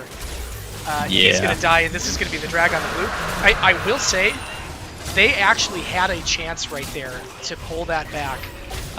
Red side did. Because the Caitlyn and the Nami flanked from the bottom side here. Right, they could have converged so they on her. Yeah, they flanked from down here, and the Orianna ult actually missed. And he could have gotten the kill there. And so he wasn't able to do that. The Kate and Nami got out. Had they killed both, they could have stayed and fought the rest of that and potentially even gotten the objective. And they're 6k down, and so that would have been a really major win. But again, it just comes down to execution. Yeah, absolutely. I was also really excited to see Bobby's play top lane there, kind of abusing the positioning of the Mordekaiser. He was going top with the Rift Herald. He had TP up and forced the Mord to TP top in response. And then he just TP'd into the fight at Dragon. Yeah, that was a brilliant play. Yeah, he forced the Mord to leave, and then he goes in. And then he goes in, uncontested 5v4. Yeah. You love to see it. This is really good. And again, look with the Orianna here, building that. I don't know if he just thinks that's what you build on Orianna, but he's got the Archangels here.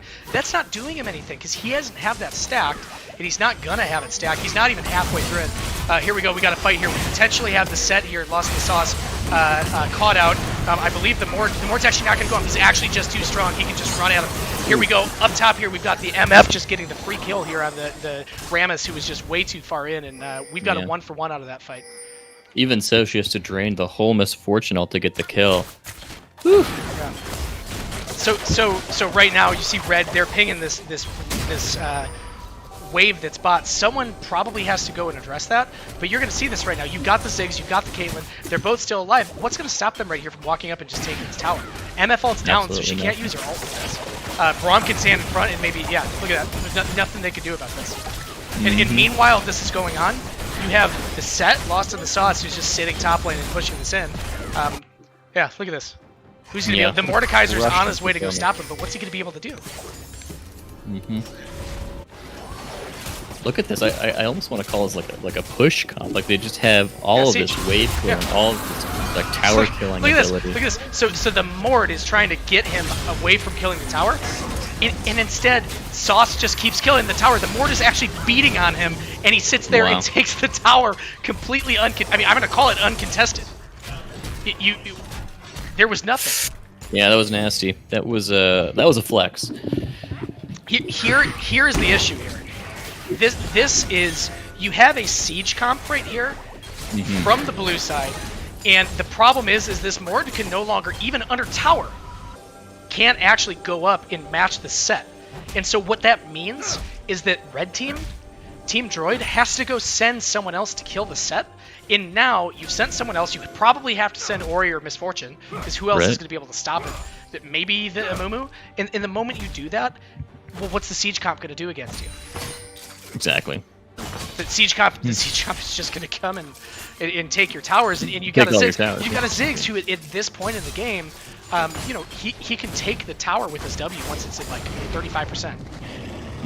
Oh yeah, which he gets after. Is he gonna go for the Lich Bane, you think? So he can get the big auto and then like the spam abilities and the big auto again into execute. I've seen it before. So he's actually right now he's building. Yeah, he's building. Oh, here we go. So we got the Amumu ult. That was a brilliant Amumu ult. That's just an immediate kill. He got him caught out with that vision play right there. Rammus is actually coming back in. Yeah, right now this Amumu was out of position. Devious ran backwards. I would have liked to see Devious understand that no one was going to be able to go on him as that cable right there and stay in it right there. Right now Braum is sort of protecting the team, and they are kiting back. They have the Orianna with them now. Kite down. Yeah, they're actually leaving. They're slowly leaving. Look at Set, by the way. Look at Set. There's 3-4 people coming in. He's just like, no. All right, I want to see this. I want to see Bobby 1v3 right here. Completely unbothered. Look at him go. He's going to do it to him. Oh, look at him. He's doing it. Oh my God, he's going to kill it. Bobby can't be killed. They don't even have the healing cut. He's huge, dude. They don't even have the healing cut. Bovie just sat there. He literally saw 3 people. Okay, that's a good play. All right, he's able to get away. Yep. Okay, so the Amumu's away. Yeah, he literally watched people coming to come kill his tower. He said, "Yeah, I'm gonna kill the tower, and then I'm gonna stay, and I'm just gonna kill all of you." Oh yeah, he knew. He knew what was happening. Every member of this team is fed. This is something. 1 kill on Nami constitutes being fed. This is really something. I mean, they take this and they keep grouping up. Like at this point, you can honestly group 5. You don't even need to send Roby to another lane. Gold diff mid. Yeah, let's see this gold diff mid. We got 7,000 to almost 11,500. He has almost double the gold of the enemy mid laner. Oh my God! And look at the mid lane. He's just farming so much, and he's getting all these towers. He's 9-1, and so he's got almost 12,000 gold at 24 minutes into the game. This is unbelievable. The set is strong. Yeah, the set is strong. He's up almost 3K. Even that is like almost a full item on this Mordekaiser. Yeah, wow. They need to be looking for these Amumu plays onto the groups. And yeah, the picks are good, but like, look what's happening. They're getting a pick, and then, okay, fine. You killed the Nami. All right, the Rammus is just going to go on you anyway, and the Ziggs is going to kill you all. So absolutely. Oh boy. So this Braum here didn't actually know there was vision, and so he's going to get this. I think Braum's going to get over that wall. He'll be fine. Set is parking himself. He has his TP. They have plenty of wards, and he's actually parking himself in that side lane. You can see red team right there. They are pinging that bot turret and saying, hey, someone needs to go stop this guy. And it probably has to be Orianna because she's the only one with wave clear. By the way, I bet she wished she had a Ludens right now. She has not stacked this yet. Oh, they're going back in. Yep, they're going back in. Swordmaster's just going to insta-die here. Vox can't do anything. Vox is actually being zoned by a Nami.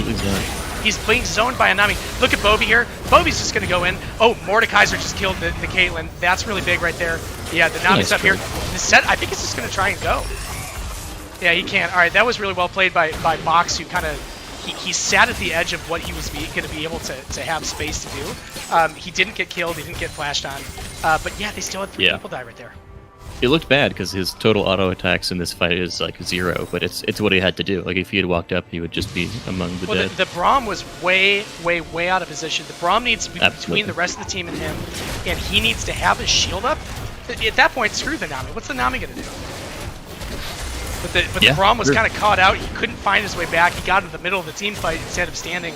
Like at this point, it's the MF that's going to win this game.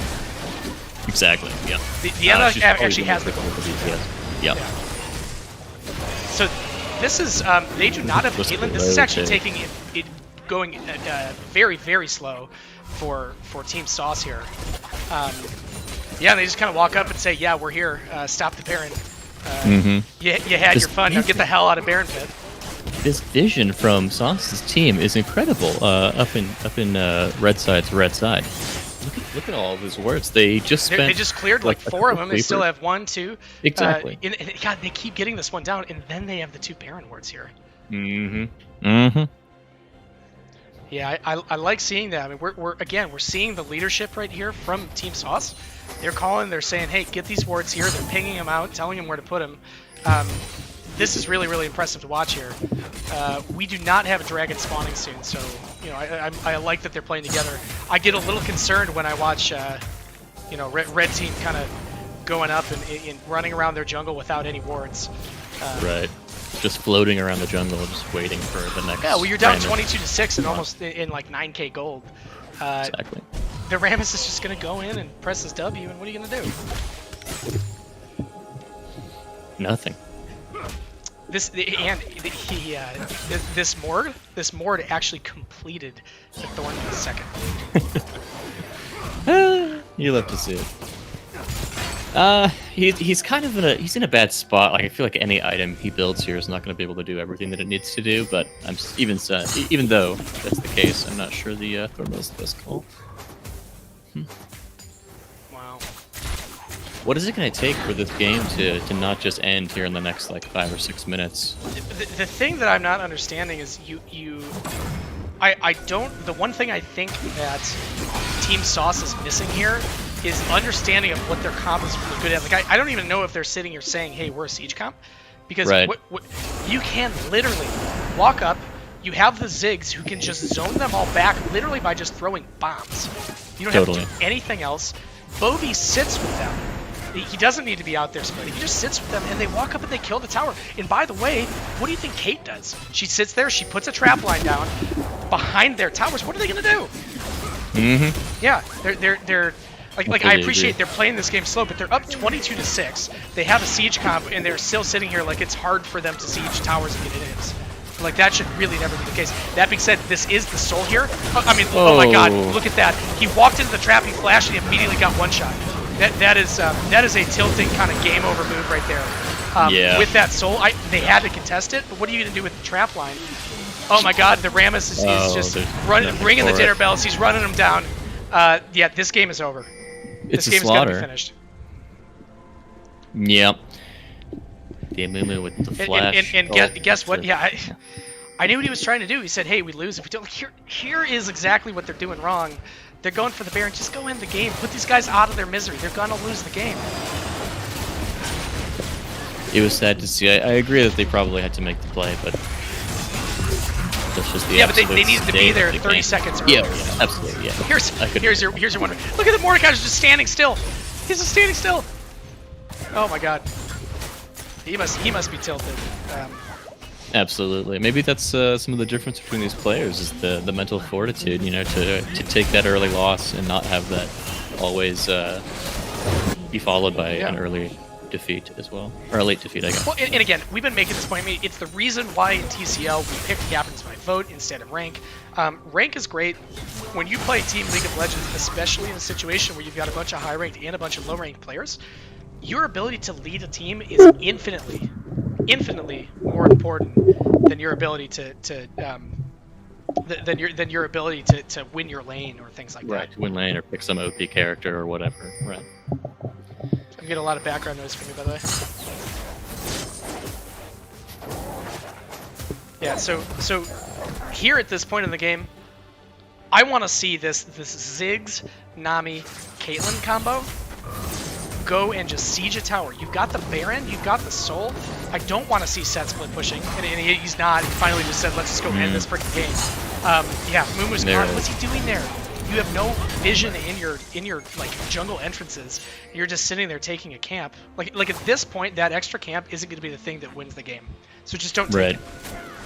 Don't take it. You getting a sick ult on 3 of them is what's going to win the game. Yeah, so here's what they do. Set up your trap line. Yeah, look at Ziggs. See, Ziggs can just throw the ult in the back line. They all run away, and then you're still hitting them. Yeah, absolutely. They're huge. This game is over. They've got the Ocean Drake. There's nothing they can do. This Mordekaiser's almost going to die. Yeah, look at this. Got the ult. Ooh.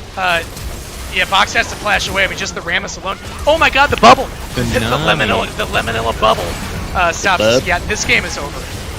Look at Set. Look at Set just having the time of his life. This game is absolutely completely over. In a decisive game 3, Sauce is lost in it. Here they go for the win, for the first win for TCL, dude. He was absolutely lost in the sauce right there. That was an impressive showing from Bovie, but it should be noted that was a more impressive showing, in my opinion, from the Ziggs there. And Ziggs is kind of a quiet carry, right? He's not sitting there. He's not making the crazy plays. But let's actually. Oh my God! Wait, hold on. We got to go back to the client here. Yeah. We got to go back to the client here. Ladies and gentlemen, that is your Ziggs damage. That the set that we were watching doing the crazy work right there, that totaled to 13,000 damage in a 31, almost 32-minute game. Look at that Ziggs. That's so huge. 1.25 thousand damage per minute. Yeah, that was one of the most incredible games. And it's quiet, right? It's a Ziggs, but like every time they're sieging somewhere, he throws that ult behind him and hits them all for like 1,000 damage, some crazy amounts of damage. So, wow. Absolutely. Yeah, he was just dripping DPS that whole game. That was an impressive showing, and the Rammus pick came through so hard. That was a very intelligent pick. That was impressive, to say the least. Wow. You love to see it, yeah. You love to see well it. Played. Well, yeah, nothing but GG well played for me there. Yeah. Congrats to both teams, too. What a fun series that was from... how would I say? I feel like the first game was from behind the whole time for Red Side, for Droid's team. And the second game, they had a pretty straight up game that became a pretty nice clean victory. Yep. And then game 3, we saw just absolute domination. Well, game 2 was the really exciting one. Game 1, we kind of saw that happening. You had the Vi that was really forcing all of these fights over and over and over again. Onto the Amumu and people with Aftershock and people that they're never going to be able to kill. And so, like, the way they were playing that game was already, dare I say, scared from the very beginning of it. Right, absolutely. You know what I mean? Game 2, we saw Team Droid, like, actually play the game. They picked a comp that really works for them. Game 3, I just didn't feel like that worked out. I mean, Sir Stu plays a bruiser. That is just going to get absolutely dumped on by a great player, and like it's one of those things that if you have that discrepancy right there, especially with the pick, go play a tank. Right. Play a tank that can meet the team later on. They didn't have anything useful like that. Right. Drop the CC, make it happen. Yeah. So that is it. Everyone who tuned in, thank you so much for coming. This was actually my first time ever shoutcasting. Not sure about Joa here. Yep. Same for you. So I'm also doing the stream here and doing the tech part. So I apologize for any little blips we had here. For next time we'll make it a little bit cleaner. But yeah, thank you so much for coming. I had a ton of fun. Hope you guys did too, and I hope you guys liked watching. Yeah, absolutely. So excited for the next step. Cool. Have a good one, everybody.